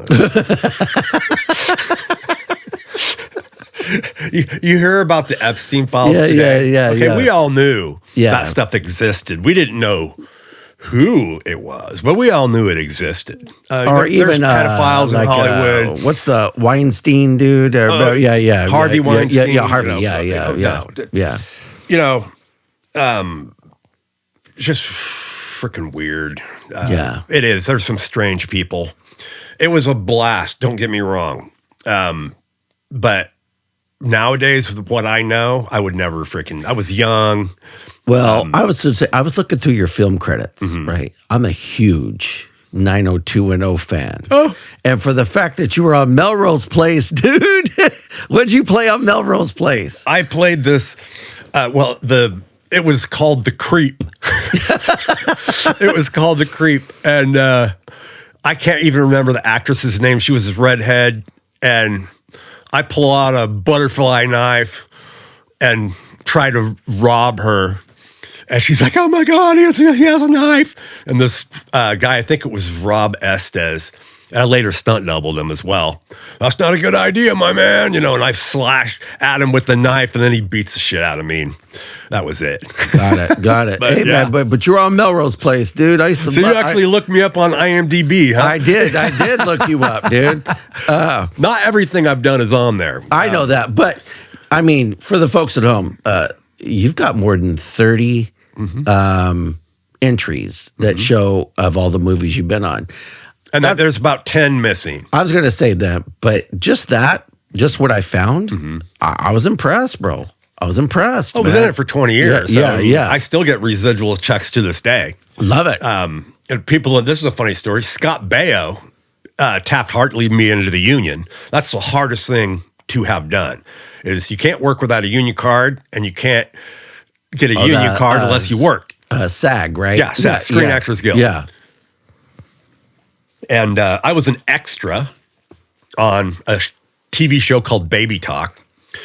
And there was this gym sequence, and I was a karate guy. And so I was just supposed to be throwing some kicks and sparring with this guy. And I told this other extra, I'm like, I'm going to jump up, do a spinning hook heel kick, take a reaction, and freaking fall on the ground. I already knew it was a stunt. And extras aren't supposed to be doing that kind of stuff. So I went, whoo, whoo, ping. He takes a hit, and then I cut. You can't do that. And I was like, oh, I'm sorry. I'm new. And I kind of up in the booth, I hear this, hey, can you do that again?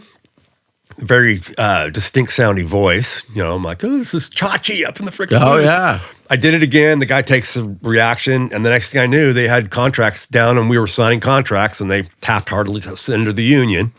And that's how I got my union card with Scott Baio. Hey, that's actually a cool story, that's man. a cool story. He is a conservative. Yeah, he is. But he was not outspoken back in those days. He didn't come out till later. Yeah, because he wanted to work. Yeah, exactly. He was already retired by the time that he came out as a conservative. But how do you maintain discipline in a performance-driven environment like that? You know, the film that industry? is very hard to do because there's so much. There is so much. How should I put it? Temptation. Yeah. In the film industry. And there's drugs and there's alcohol. And you have to maintain your training and people want you to go hang out with them. And so I was more of a weightlifter when I first started. And then I became a full-blown gymnast because you had to train on trampolines. You had to do all that kind of stuff. So maintain that type of discipline because you don't know when the opportunity's coming, so you have to be ready for everything. Yeah, you got to be in shape at all times. You have to drive. You got to go through driving school.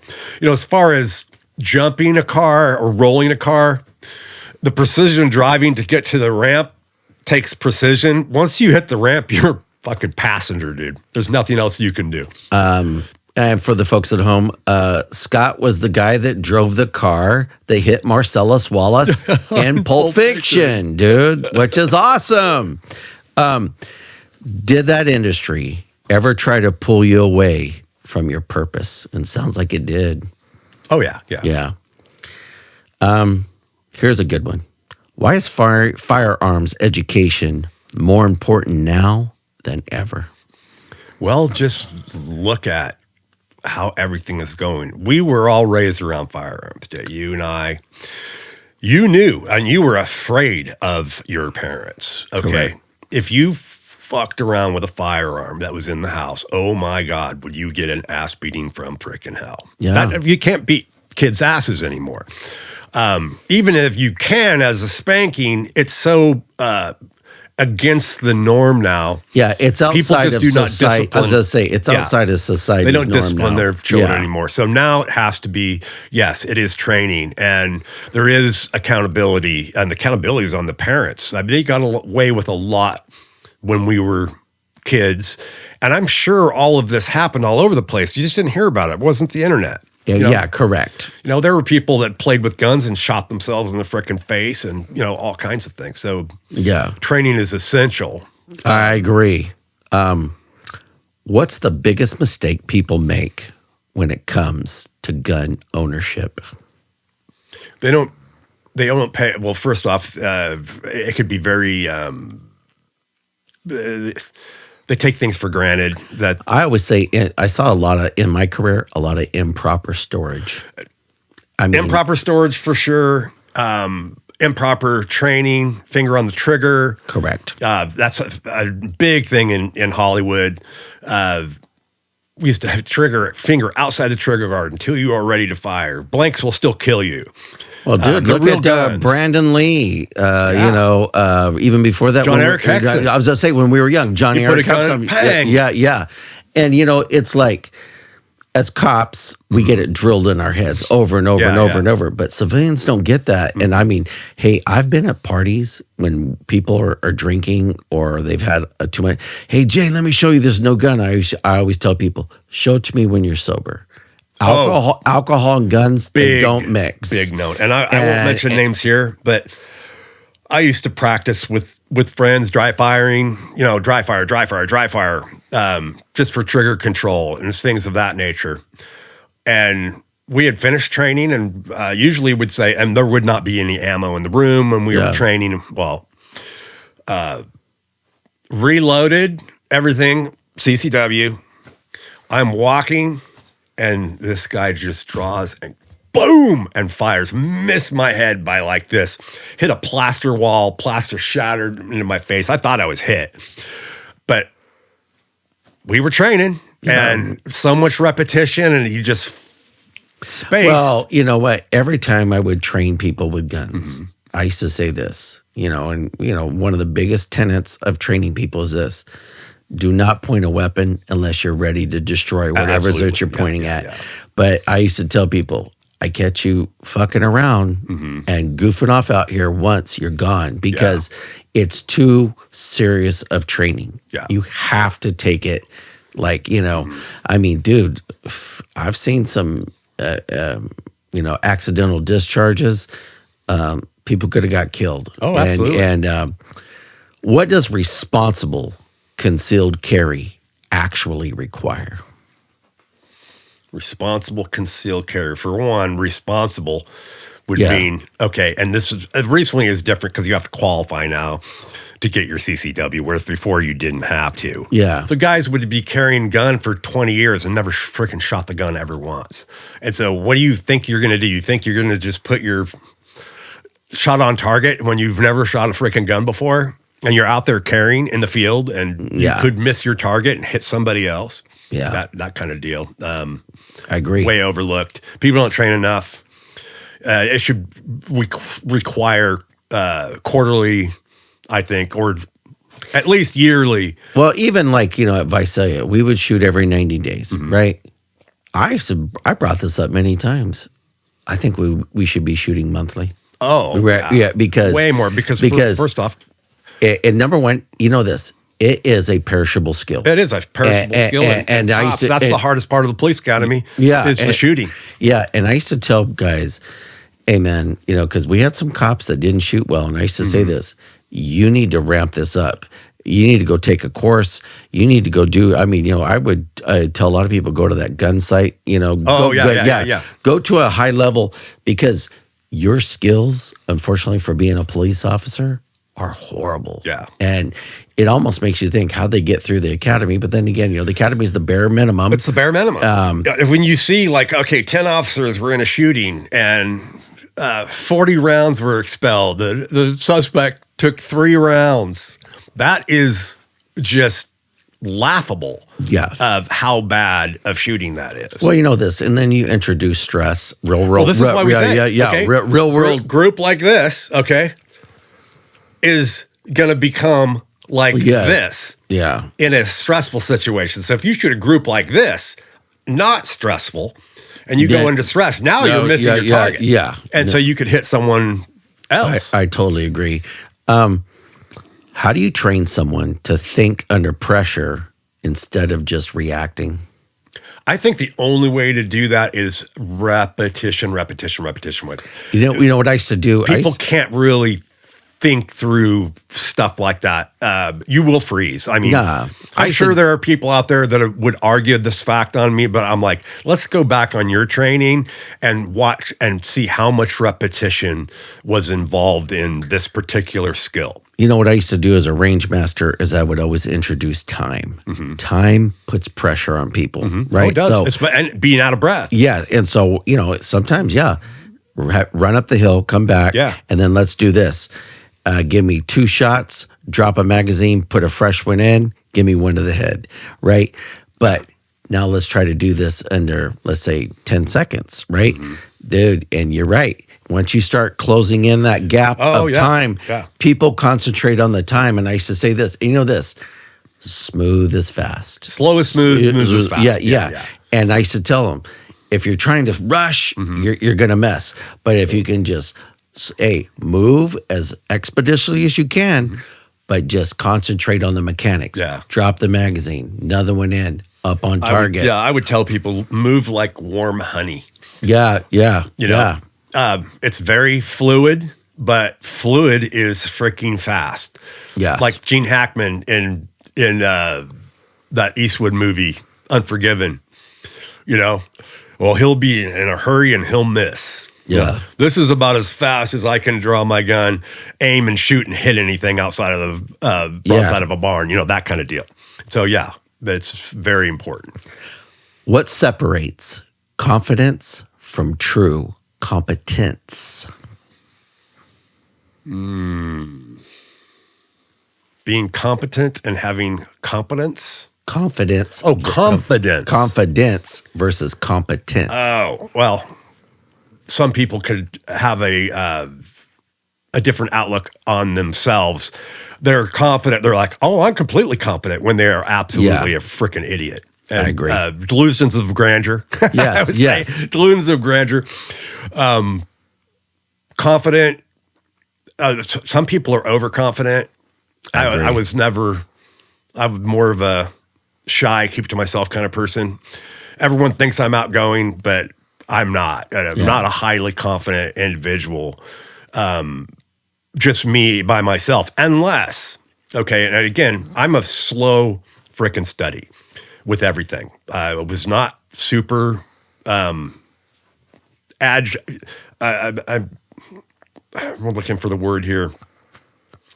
I was clumsy. Let's say. I was clumsy. Okay. I had to work extra hard at everything I did. Everyone's like, "Oh, you pick things up so fast." I'm like, "Yeah, you didn't see the 1,000 hours I spent behind the scenes over and over and over and over again until I became competent." And so I would have to say, in true sense, if you're competent, you're already going to have confidence because of the competency and the training you've gone through, and you know you can do it. So that gives you confidence. I got it. If it's a false sense of confidence, that's like I'm talking the delusions of grandeur. I agree. Yeah. What mindset should someone have before ever even handling a firearm? It's 100% loaded. Yep. And just because they say not dropping it, it's all guns always loaded until that's the rule number one. Yeah. And that is a huge mistake ever made. And cops are also notorious for this. I would press check, and I still to this day press check every single time. For the audience, a press check is I'm taking the magazine out and I'm looking in the freaking chamber to see if there's a round in there. Because you just never know. Yeah. If you've cycled it or did something at your house, well, I know there's we always say this round in there. I'm like, no, you don't. Not until you check. Complacency kills. Mm-hmm. Complacency, absolutely. How do you teach people to manage fear in high stress situations? I don't think it can be taught. Yeah. I don't think it can be taught. There's some people like us that can just do it. Well, and again, we had a lot of fear in police work when we were starting out and training. You get used to it through those situations. Yeah. But the first situation, but like you talk about, I think that there's something about repetition because you're right. Repetition, and breathing, because it becomes muscle memory, and then that's what you want is muscle memory. Yes, you want that autonomic freaking, just like breathing. Okay, we never forget to breathe. Yeah, I was gonna say you're not thinking about it. It becomes a natural response. What's one principle of self-defense everyone should understand? This was going back to Karate Kid.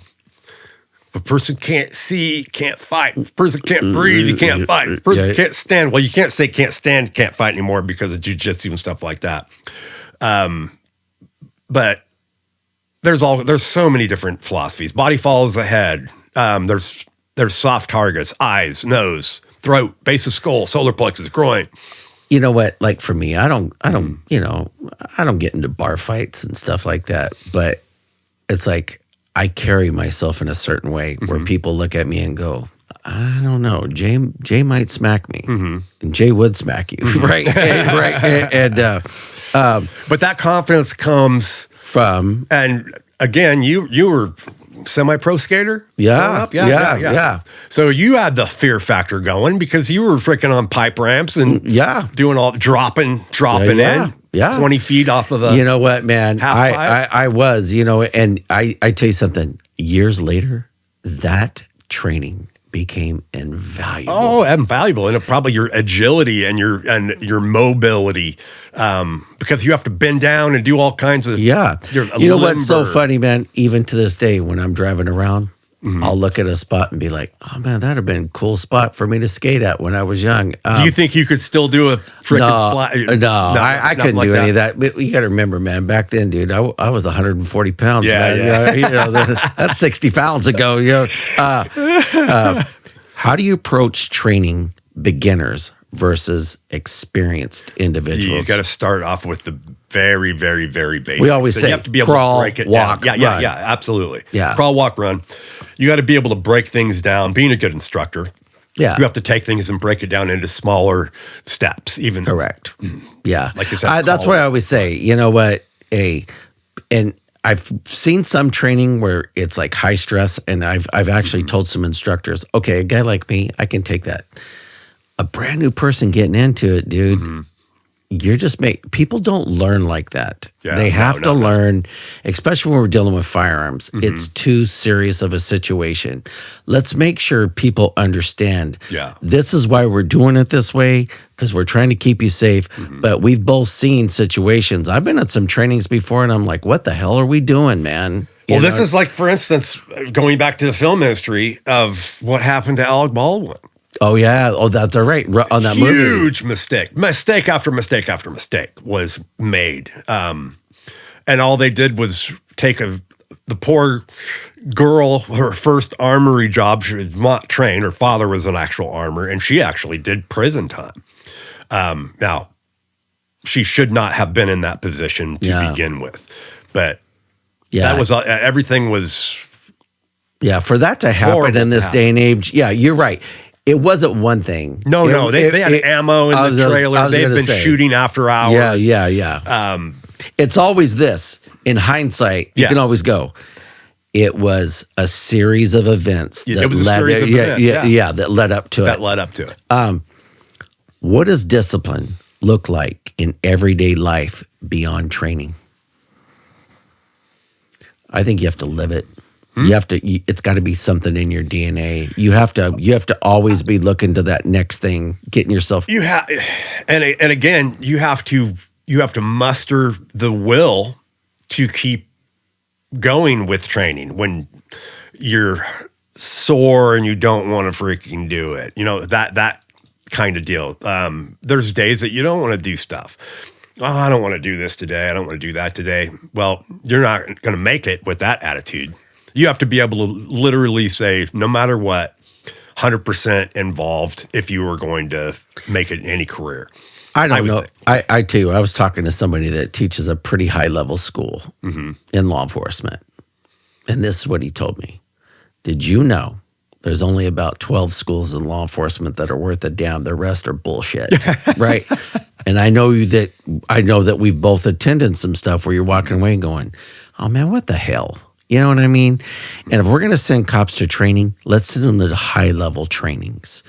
Let's make it real-world ops. Yeah. Let's make it where you can really learn. That's going to make you a better cop, that you can use this. And unfortunately, we don't. No. What does it truly mean to be prepared in today's world? Oh, so in today's world, wow, because there's so many aspects that go into that. And that really, to truly be prepared, you have to have all kinds of training these days. You almost have to be a prepper, you know. Well, I was going to say, I was going to use that word. Yeah. You need to have food, water, weapons. Shelter. You got to have all that stuff ready to go. Rule of threes, you know. Because you know this, when it turns to shit, there's no time. There's no time to go get this stuff. Yeah. And there's no time to learn it either. You can't just say, I have books, I have this, I have books on plants, all that. No. You have to, if you're interested in that type of stuff of being prepared, like the Boy Scout motto, always prepared, start when you're young, like in Boy Scouts or something of that nature. Or if you have a grandfather that's an outdoorsman, and it's just not just all the survival stuff. There's urban survival as well. Yeah. And just things of nature, like no one thinks that, well, should I really carry $100 cash wherever I go? Yeah, you should. Yeah, because ATMs go down. Yeah. And you know, they're trying to get rid of cash as we speak. We always say this, cash is king, man. Cash is king. Yeah. What threats do most people overlook in a crisis scenario? Well, there's the hero aspect of things where you don't know what you're getting yourself into, and you can just become a second victim. And people don't look into that. They'll rush into a burning building without a SCBA on them. Anything of that nature. Also, too, I've often said this. The X factor, I should say. think about this. If we really got into a grid down situation, there are people out there that will become predators. Oh, they didn't gang up. And history has showed this over and over and over. It does. Again. And so I've often said this: if you can't properly protect your family, or even protect your food, or protect your water, people will come take it. They will come take it. They would be in gangs, and that's why it's instant. Not too bad of an idea to live in a cul-de-sac, because now you can close that road off. Yeah, all your neighbors working together.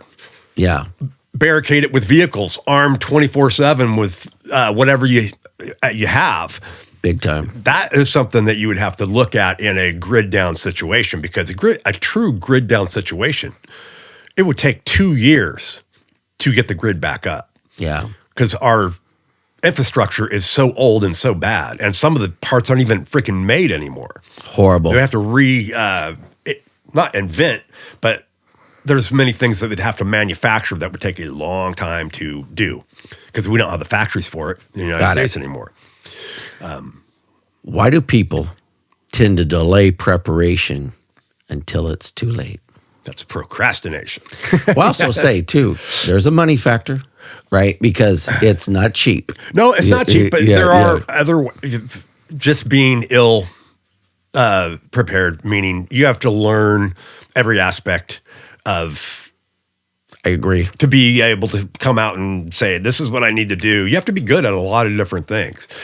You can't get good when the grid goes freaking down. You are already I've told my wife, if somebody ever breaks in our home, I've told her, go get into the bathtub.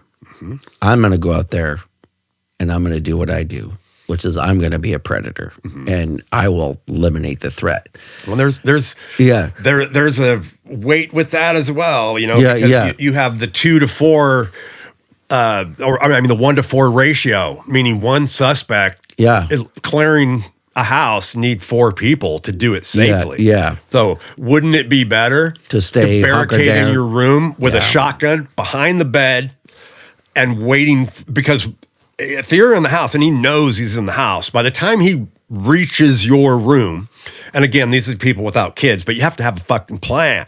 By the time he comes through the door, he is there that's easy to articulate, saying, I feared for my life. He had the ability and the means to do me harm. I shot my weapon to stop the threat. Yeah.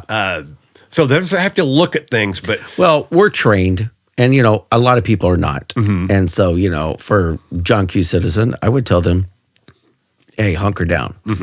It's not a bad idea for anybody. Yeah, it's not, but I'm going to go. I'm going. That's your personal choice. What are the first steps toward becoming self-reliant? Training. Yeah. Training. Training. You gotta have some knowledge, some skill, and you have to work at them. And muscle memory, yeah. Correct. You have to have muscle memory. Shooting, this is why females out of the gate are better shots than men out of the gate, because they listen and they don't have egos like men do. They have egos, but not like men do. Yeah. Oh, I already know how to do this kind of deal. And most of them suck, really bad coming out of that situation. Here's a big one. How critical is medical knowledge in survival situations? Absolutely have to have it. I agree. Yeah. Even if it's just a little bit, because, this, man, hey, in a medical situation, if you have just a little bit of training. It's been proven in military. And now every single military person goes through combat casualty care. Yeah. And knows how to put on a tourniquet, knows how to pack a wound, knows how to use a chest seal. Yeah.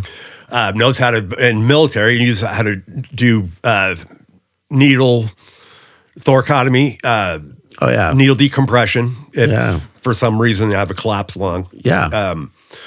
Imperative. You absolutely have to have medical training. I agree. What separates panic from preparedness?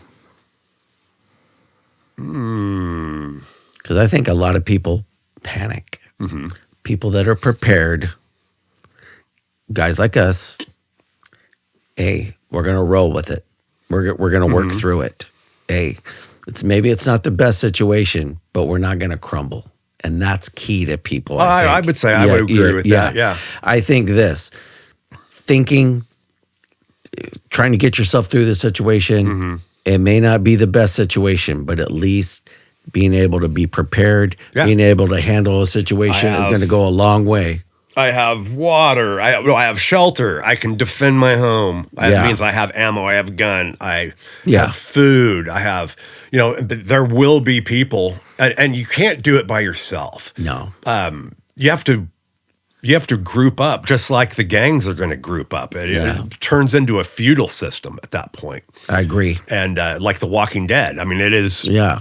There might not be zombies, but you are going to have people that are grouped up that are willing to, they're pirates, they're after your stuff. I agree. Why is energy independence becoming increasingly important? You meaning having your own oil and... Or even a... Well, look at the world today. Even a generator. Yeah. Oh, I see. Okay. Yeah. Okay. You're not talking about worldview. No, but you're for your personal self. Just try to live without electricity for a time. Dude, I had to do it for 2 hours one time, and I was pissed off, dude.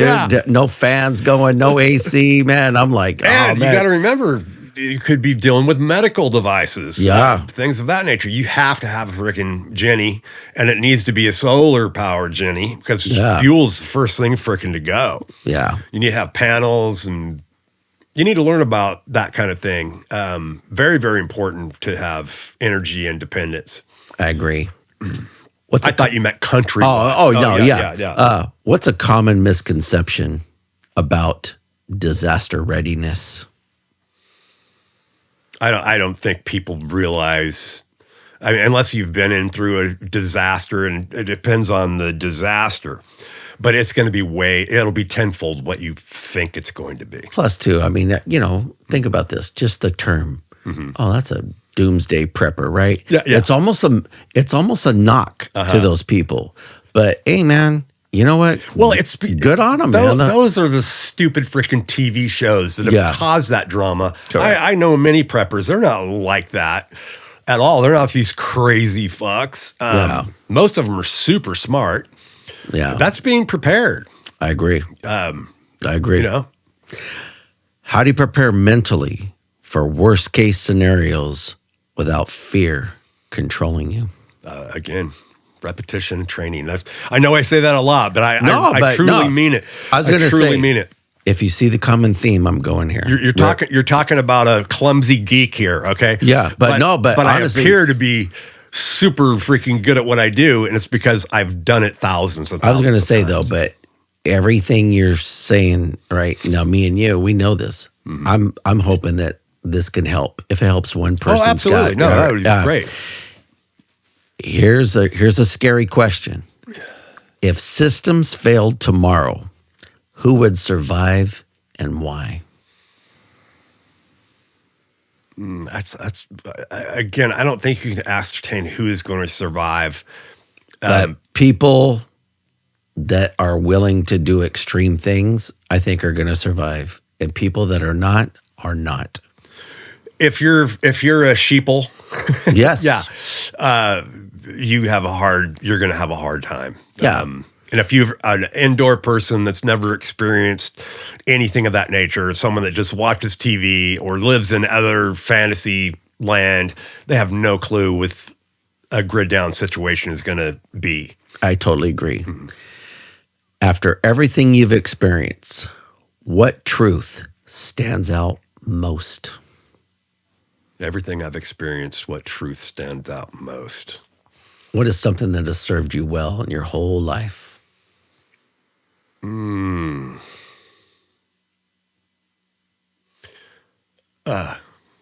always seemed very. I think you've just be nice. Well, I mean, you're nice until it's time not to be nice. But I think for you though too, dude. I picked up on this on you real quick.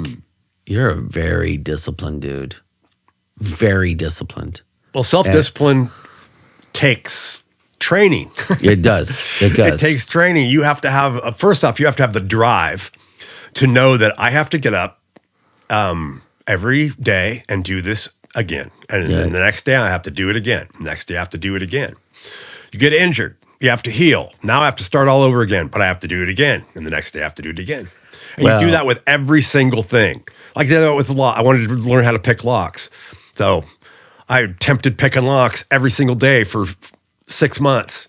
And all of a sudden I could pick locks. And then I got really good at it. And, but it took and I know we can't go into a lot of it, but your current job, I was out there for long enough to know it's not for me, right? And like you said, you're a suit and tie guy. I am a suit and tie guy, but I can tell you this. I think of you guys often, and I think this. I think what you're doing out there is important. I support you in what you do, but that's a tough gig, dude. It's hot.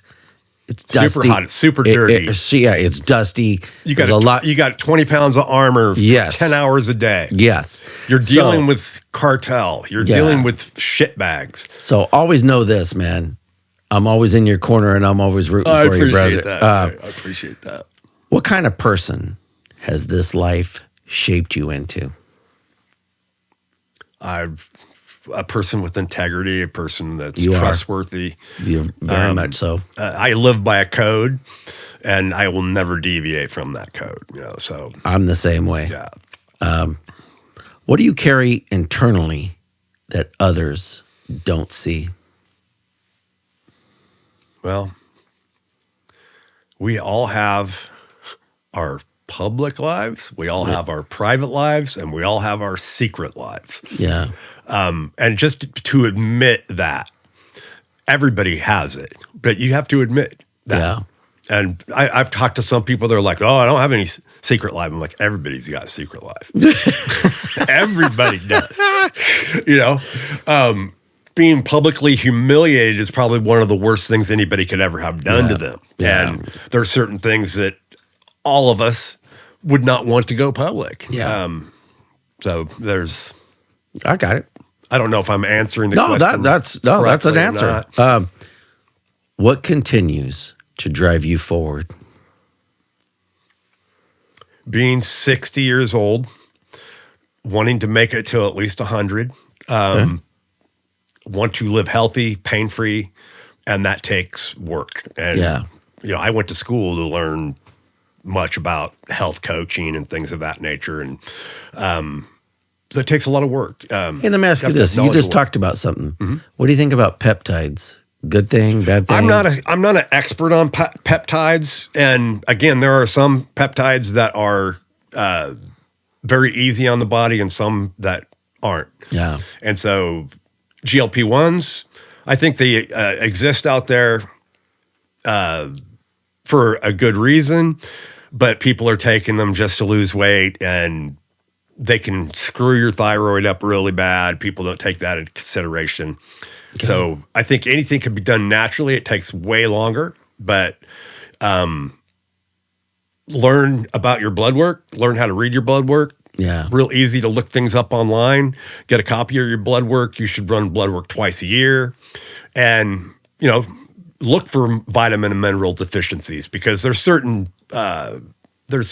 things that happen before disease happens. Yeah. And doctors don't trace root causes because there's medicine for everything. They just want to medicate you. Farmer wants you medicated. Yeah, I got if that. If you learn how to trace a root cause, you usually is going to start to issues in vitamins and minerals, issues in the gut, and systemic or chronic inflammation. Got it. And then you just got to move forward with that. If you could speak to your younger self, what would you say? Oh, God. Say you're going to be practically crippled when you're 60.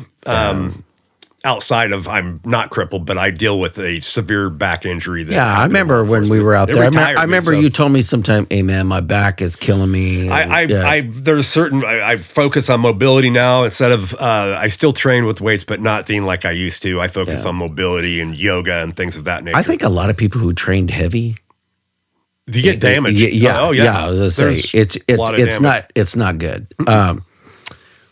What does legacy mean to you personally?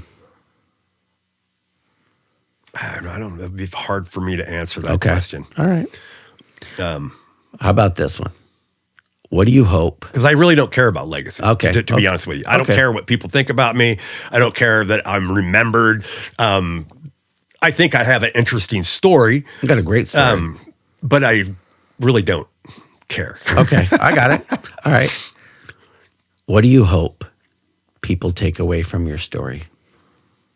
That anything is possible if you put your mind to it. I agree. Yeah. Because I wasn't a gifted athlete. People that I've been athletic with think I'm a gifted athlete, but they didn't see the behind the scenes of how working your tail many off. times I was twirling that sword to become very, very proficient, or how many times I was cutting a tatami mat with a sword to make it look effortless. Got it.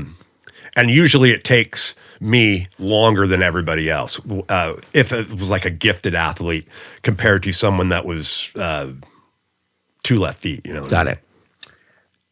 Where are you still growing and evolving? Spiritually, always. Got it. I'm still growing with my knowledge of the human body and health, and trying to teach that to others that don't really know it. There's so much going on in America with diet, and so many sick and fat people out there compared to when we were in the 70s. A lot of misinformation and everyone trying to make a buck, and a lot of scams, things of that nature. Yeah. I just focus on health and mobility. Okay. I want to be able to move, because when you stop moving, you start dying. Yeah. What hasn't been discussed that you believe is important? Dude, I think this is the most, the biggest interview I've ever freaking done. As far as there's no possible way that I could try to pick something out, because we've covered such an array. It's all good, brother. Of stuff. Believe in yourself. Okay. Believe in yourself, man. Believe in yourself. Who are you when everything external is stripped away? I did not hear that. I'm sorry. I said, who are you when everything that is external is stripped away? Who are you at your core? I'm a warrior. Yes, you are. I'm a warrior. What mindset allows someone to push beyond perceived physical limits?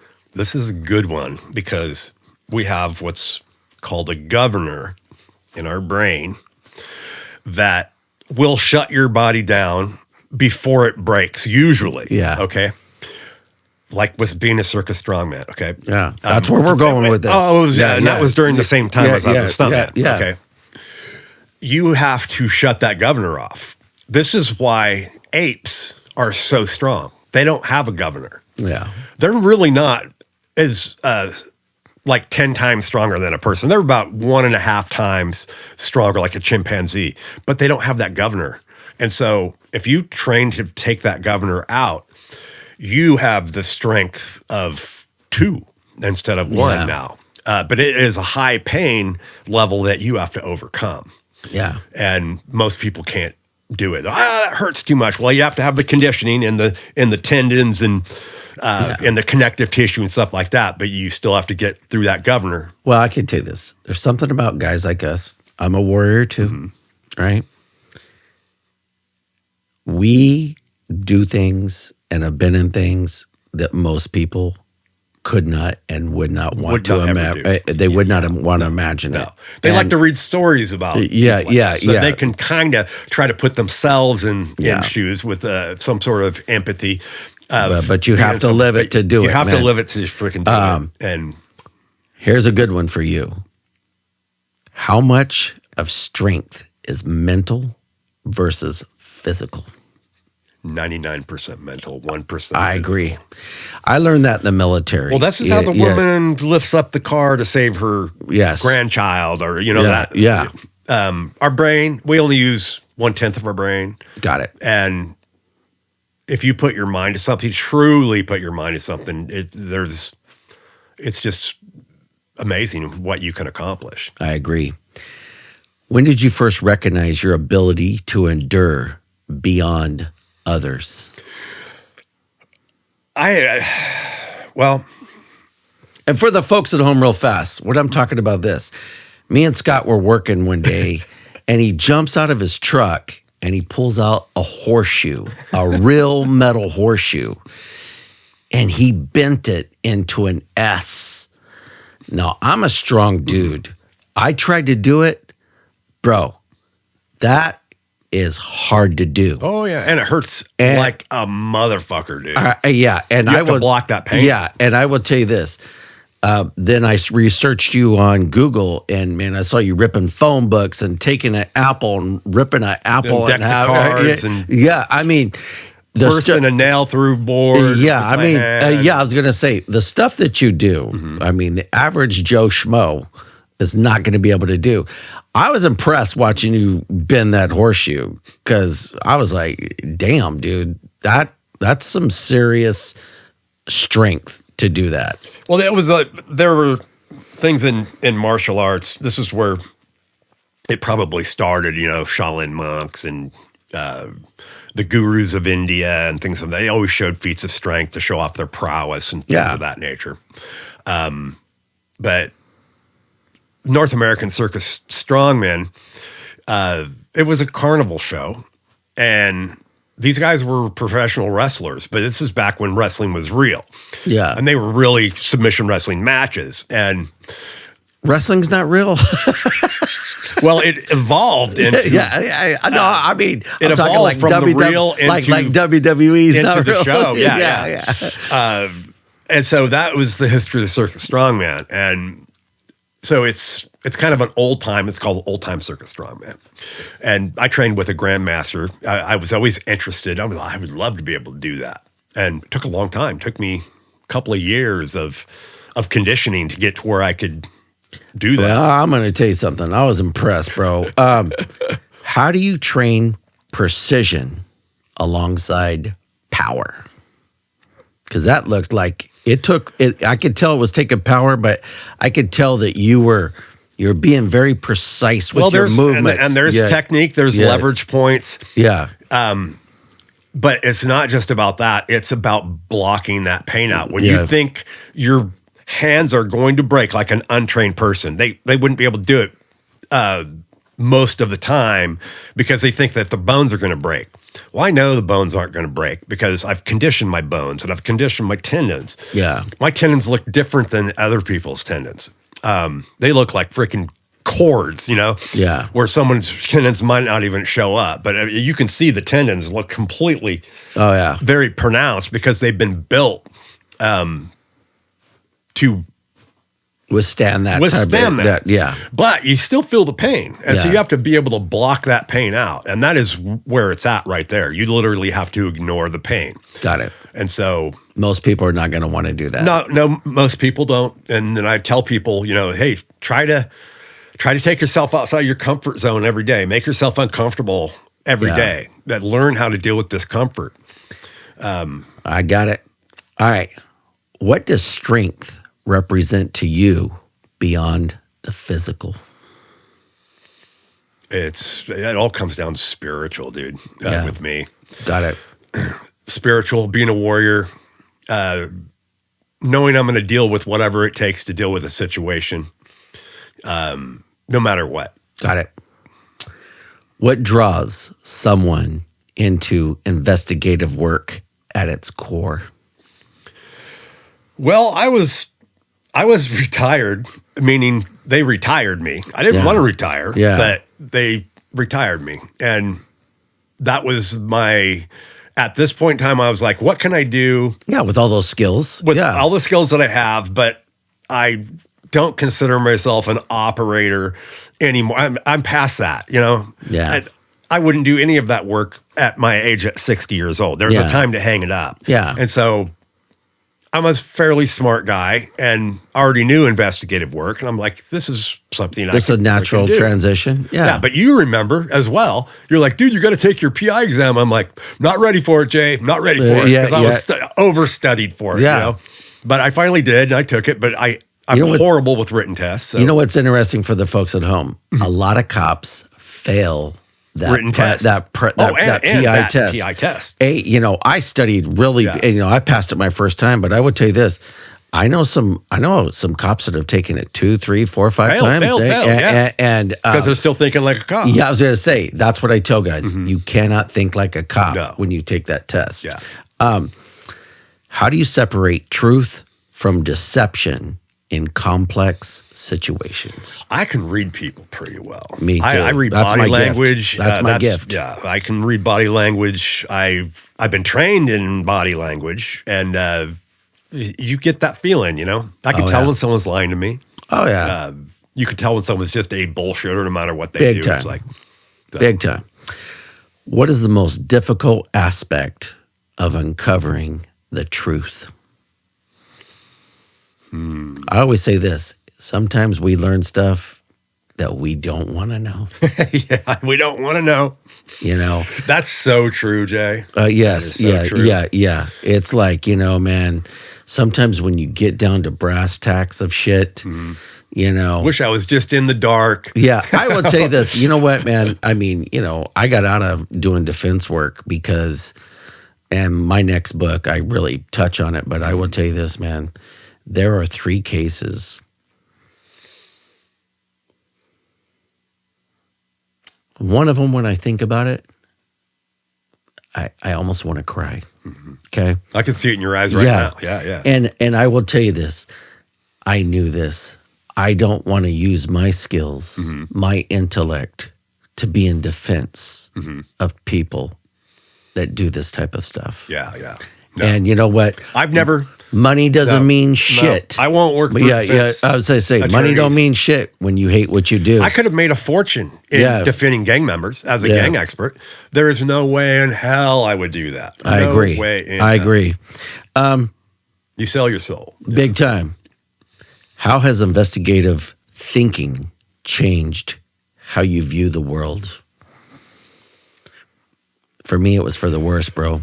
It was for the worse. There's, like I said, I wish I was just freaking ignorant and of so many different things that my dad says, he goes, yeah, you know way too much that the average person should not know, and not being able to talk about a lot of it. But it all it takes a toll on you. Big time. Really does. Big time. I wish we were back in the, in the 40s and 50s, America-wise. No internet, no cell phones. Much simpler life. Yeah. How do you balance persistence with ethical boundaries? Because I could tell you this, that right there, and that's why I wrote that question. I think our ethics have got to take precedence over working cases. And I just couldn't do it, Scott. I could not help. I couldn't help the child molester. I couldn't help the homicide suspect. I couldn't look myself in the mirror and do it. And, I think that our ethical boundaries are something that guides us. I think so. Yeah, I mean, everyone has to have ethics. Big time. But there's ethics in police work are 100%. You have to have ethics. Well, I've told a story recently. Integrity isn't part of the job. It is the job. Right. Yeah. What initially sparked your interest in drone operation or even like aerial strategy? Because I know you're a drone operator, right? I'm a commercial drone pilot. Yeah. Tell me about that. So, I mean, with my job, we're out. Large areas. We're covering large areas in pitch black darkness. And, the drones that I fly they're infrared, and you can see so much from the sky. I have that opportunity. It's not like I use it all the time, but I have that capability. See, in my mind, if I was running that operation, I'd have you have that thing up and running at all times. All times, pretty much, yeah. You would think. I'm not running the operation. I know that, but I'm just saying this. I think I would have that thing up and running because you can cover so much more area. You can. And see so much more. And I was going to say, from the sky. And I know where you're at, where the folks at home, and we can't talk about some of this stuff, but I'll just say this. Where you're at, vehicles can only do so much. Oh yeah, and yeah. There's too much foliage, there's too much trees, there's too much area, and that I think you guys would be 1,000 times more effective if that drone was up and running. Oh yeah, that's my opinion. Oh no, I agree. It's not my decision, but I agree. How do you balance technical skill with creativity in the execution of a drone? Because I mean, I think for you, not everybody can just pick up a drone and go out there. You gotta have some skill. Plus, you gotta have a FFA license, right? Yeah, you have to have FFA license. Yeah. And technically speaking, through the FAA, even as a amateur drone license, you have to go through a questionnaire with them because so many people are making mistakes with drones and giving drones a bad name.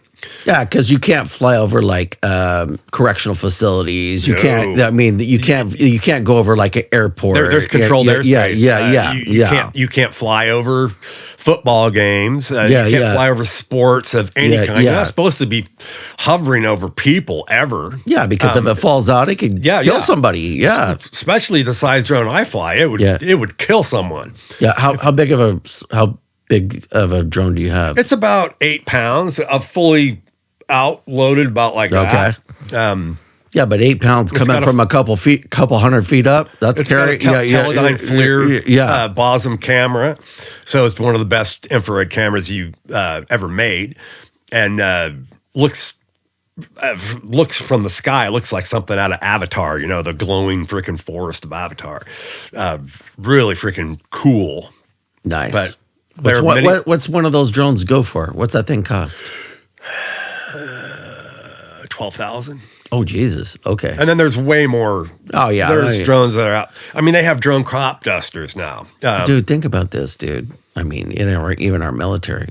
Dude, think about how many weaponized drones there are, dude. I mean, dude, it's look what Ukraine has done. Oh, I know. They were using over-the-counter freaking drones and arming them. Yeah, with just strapping them with bone or just dropping it. Yeah, boom. Because like a Costco drone, a DJI Mini 4 Pro Costco drone has a 6-mile freaking range of flight. That's a long. Dude, I fly all over the freaking city of Visalia in my little Mini 4 Pro. Love it. Really cool, and a great camera on it too. But it can't go in the dark, and I can fly where a lot of people can't. I have a license, so and I have to. If I ever get what's called a ramp check by an inspector, I have to have everything handy. Boom, boom, license. Here's my registration. Got it. What are the greatest challenges when operating in unpredictable environments with a drone? Well, there's always the chance that you can have a flyaway. Yeah. And you can lose the drone. Yeah. So you have to have insurance and things of that nature. There's a lot of unpredictability. I was going to say, eating a $12,000 bill wouldn't be uncomfortable. It's happened. Yeah, With me, it's happened. I was going to say. And it was it was not my fault. They do investigations on this stuff. So there's a little black box on let them know what was going on. Turned out it was a bad manufacturing mistake. But no, I watched my drone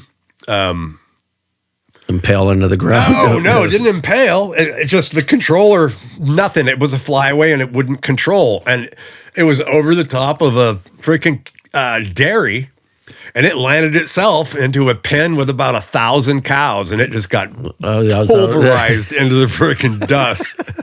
And I just felt sick at my stomach because at that point I didn't know what the fault was. I'm just like, hey, nothing responded, that kind of deal. So. How much preparation goes into a successful operation before even using a drone? Well, first off, you're going to have to use someone that's licensed. You have to have a commercial license to do that kind of stuff. And that person knows the drone inside and out. So not a lot of prep outside of the pilot and the spotter. And there has to be designated people. Can't just say, I'm going to be the pilot and we're not going to use a spotter. There's FAA regulations that you have to follow. Got it. But you can, on a moment, throw the thing up in the air and wing it as you go. Because as long as you know how to fly and you are paying attention to your instruments, you most likely you're going to be fine. Situational awareness, 100%, because you can, at nighttime, everything is different. There's no landmarks. Yeah. And so you can lose your way. I mean, you can get lost. Oh, yeah. I could see that. As technology evolves, how do you stay ahead and continue refining your craft with the drone? I would say if you're going to have to eventually move with the technology. Otherwise, you're going to be be behind the eight ball. Outdone. Yeah. All right, we're going to go into a lightning round. Lightning round's going to be quick. Okay? Here we go. Mm-hmm. Fear or instinct? Instinct. Discipline or talent? Discipline. Chaos or control? Control. Lead from the front or behind the scenes? Lead from the front. Trust earned or given? Earned. Biggest strength, mental or physical? Mental. Gut feeling or calculated move? Gut feeling. Yep. Morning routine or night grind? One more time? Do you have a morning routine or do you have more of a night routine? Oh, no, a morning routine. Okay. Pressure builds you or does it break you? Builds you. Yep. Comfort zone or constant challenge? Constant challenge. Yep. Uncomfortable. Yep. First instinct, act or assess? I'm sorry. What's your first instinct? Is it to act or are you more like? I'm assess. Okay. Well, it comes with situational awareness. Yeah. When it comes time to go, it's act. But Yeah, I'm an act guy. Mm-hmm. Loyalty or truth? I say truth above everything else, but I am a big one on loyalty. Me too. Risk or restraint? Restraint. Solo or team? Team. Preparation or adaptability? Adaptability. What drives you more, purpose or responsibility? I'm going to say purpose. Got it. Hard lesson or easy win? Hard lesson. Respect or authority? Authority. Patience or urgency? Patience. Strategy or execution? Strategy. What matters more, experience or instinct? Instinct. Lead or follow? Lead. High risk or calculated risk? Calculated risk. Silence or communication? Communication. Fast decision or right decision? Right decision. What sharpens you more, failure or success? Failure. Focus or awareness? Awareness. Intensity or consistency? Consistency. Confidence or humility? Humility. Control or surrender? Control. What's stronger, mindset or environment? Mindset. Learn the hard way or the fast way? The hard way. Reaction or anticipation? Reaction. Independence or reliance? Reliance. Adapt or overcome?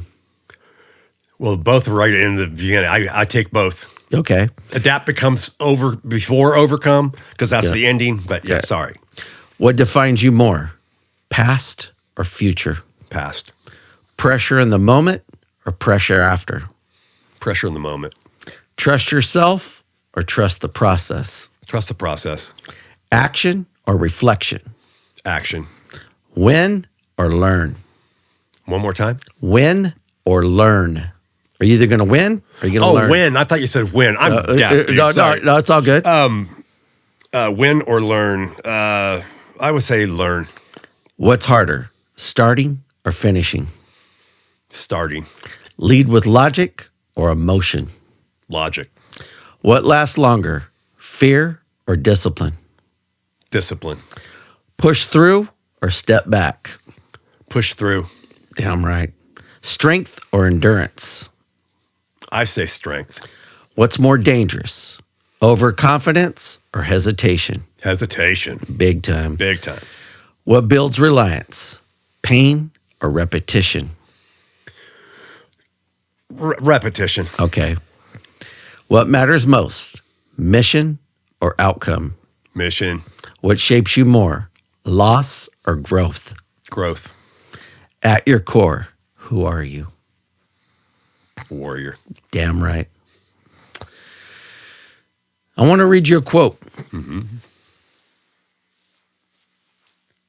A private investigator lives in the space between truth and silence, where every detail matters, every shadow speaks, and the story only reveals itself to those willing to look closer than anyone else does. When I read that today, I thought of you. Well, I appreciate that, brother. Well, brother, we're going to go ahead and wrap up. I want to tell you personally, I'm a huge fan. And I like you. I liked you from the moment. Ditto, brother. Ditto. And I liked you from the moment we were out there working. You were so good to me. I will always remember that about you. And I just want you to become as successful as you want to be because, Scott, you deserve it, brother. I appreciate You're it. a good man. I mean, I'm semi-retired. I'm at that point where it's not like, oh, I'm going to be. Yeah. I've already done what I'm. I know that, brother. I'm but winding down. I know, but you're still out there grinding. But this is right? what I would like to do. Is I'd like to do some more podcasts, different podcasts. Yeah. Well, and I will cool tell you story. this, man. There's going to come a time where I'm going to call up on you and I'm going to bring you back because you got too much to unpack in one. Oh yeah, no, I was like, oh, this is going to be a long freaking interview.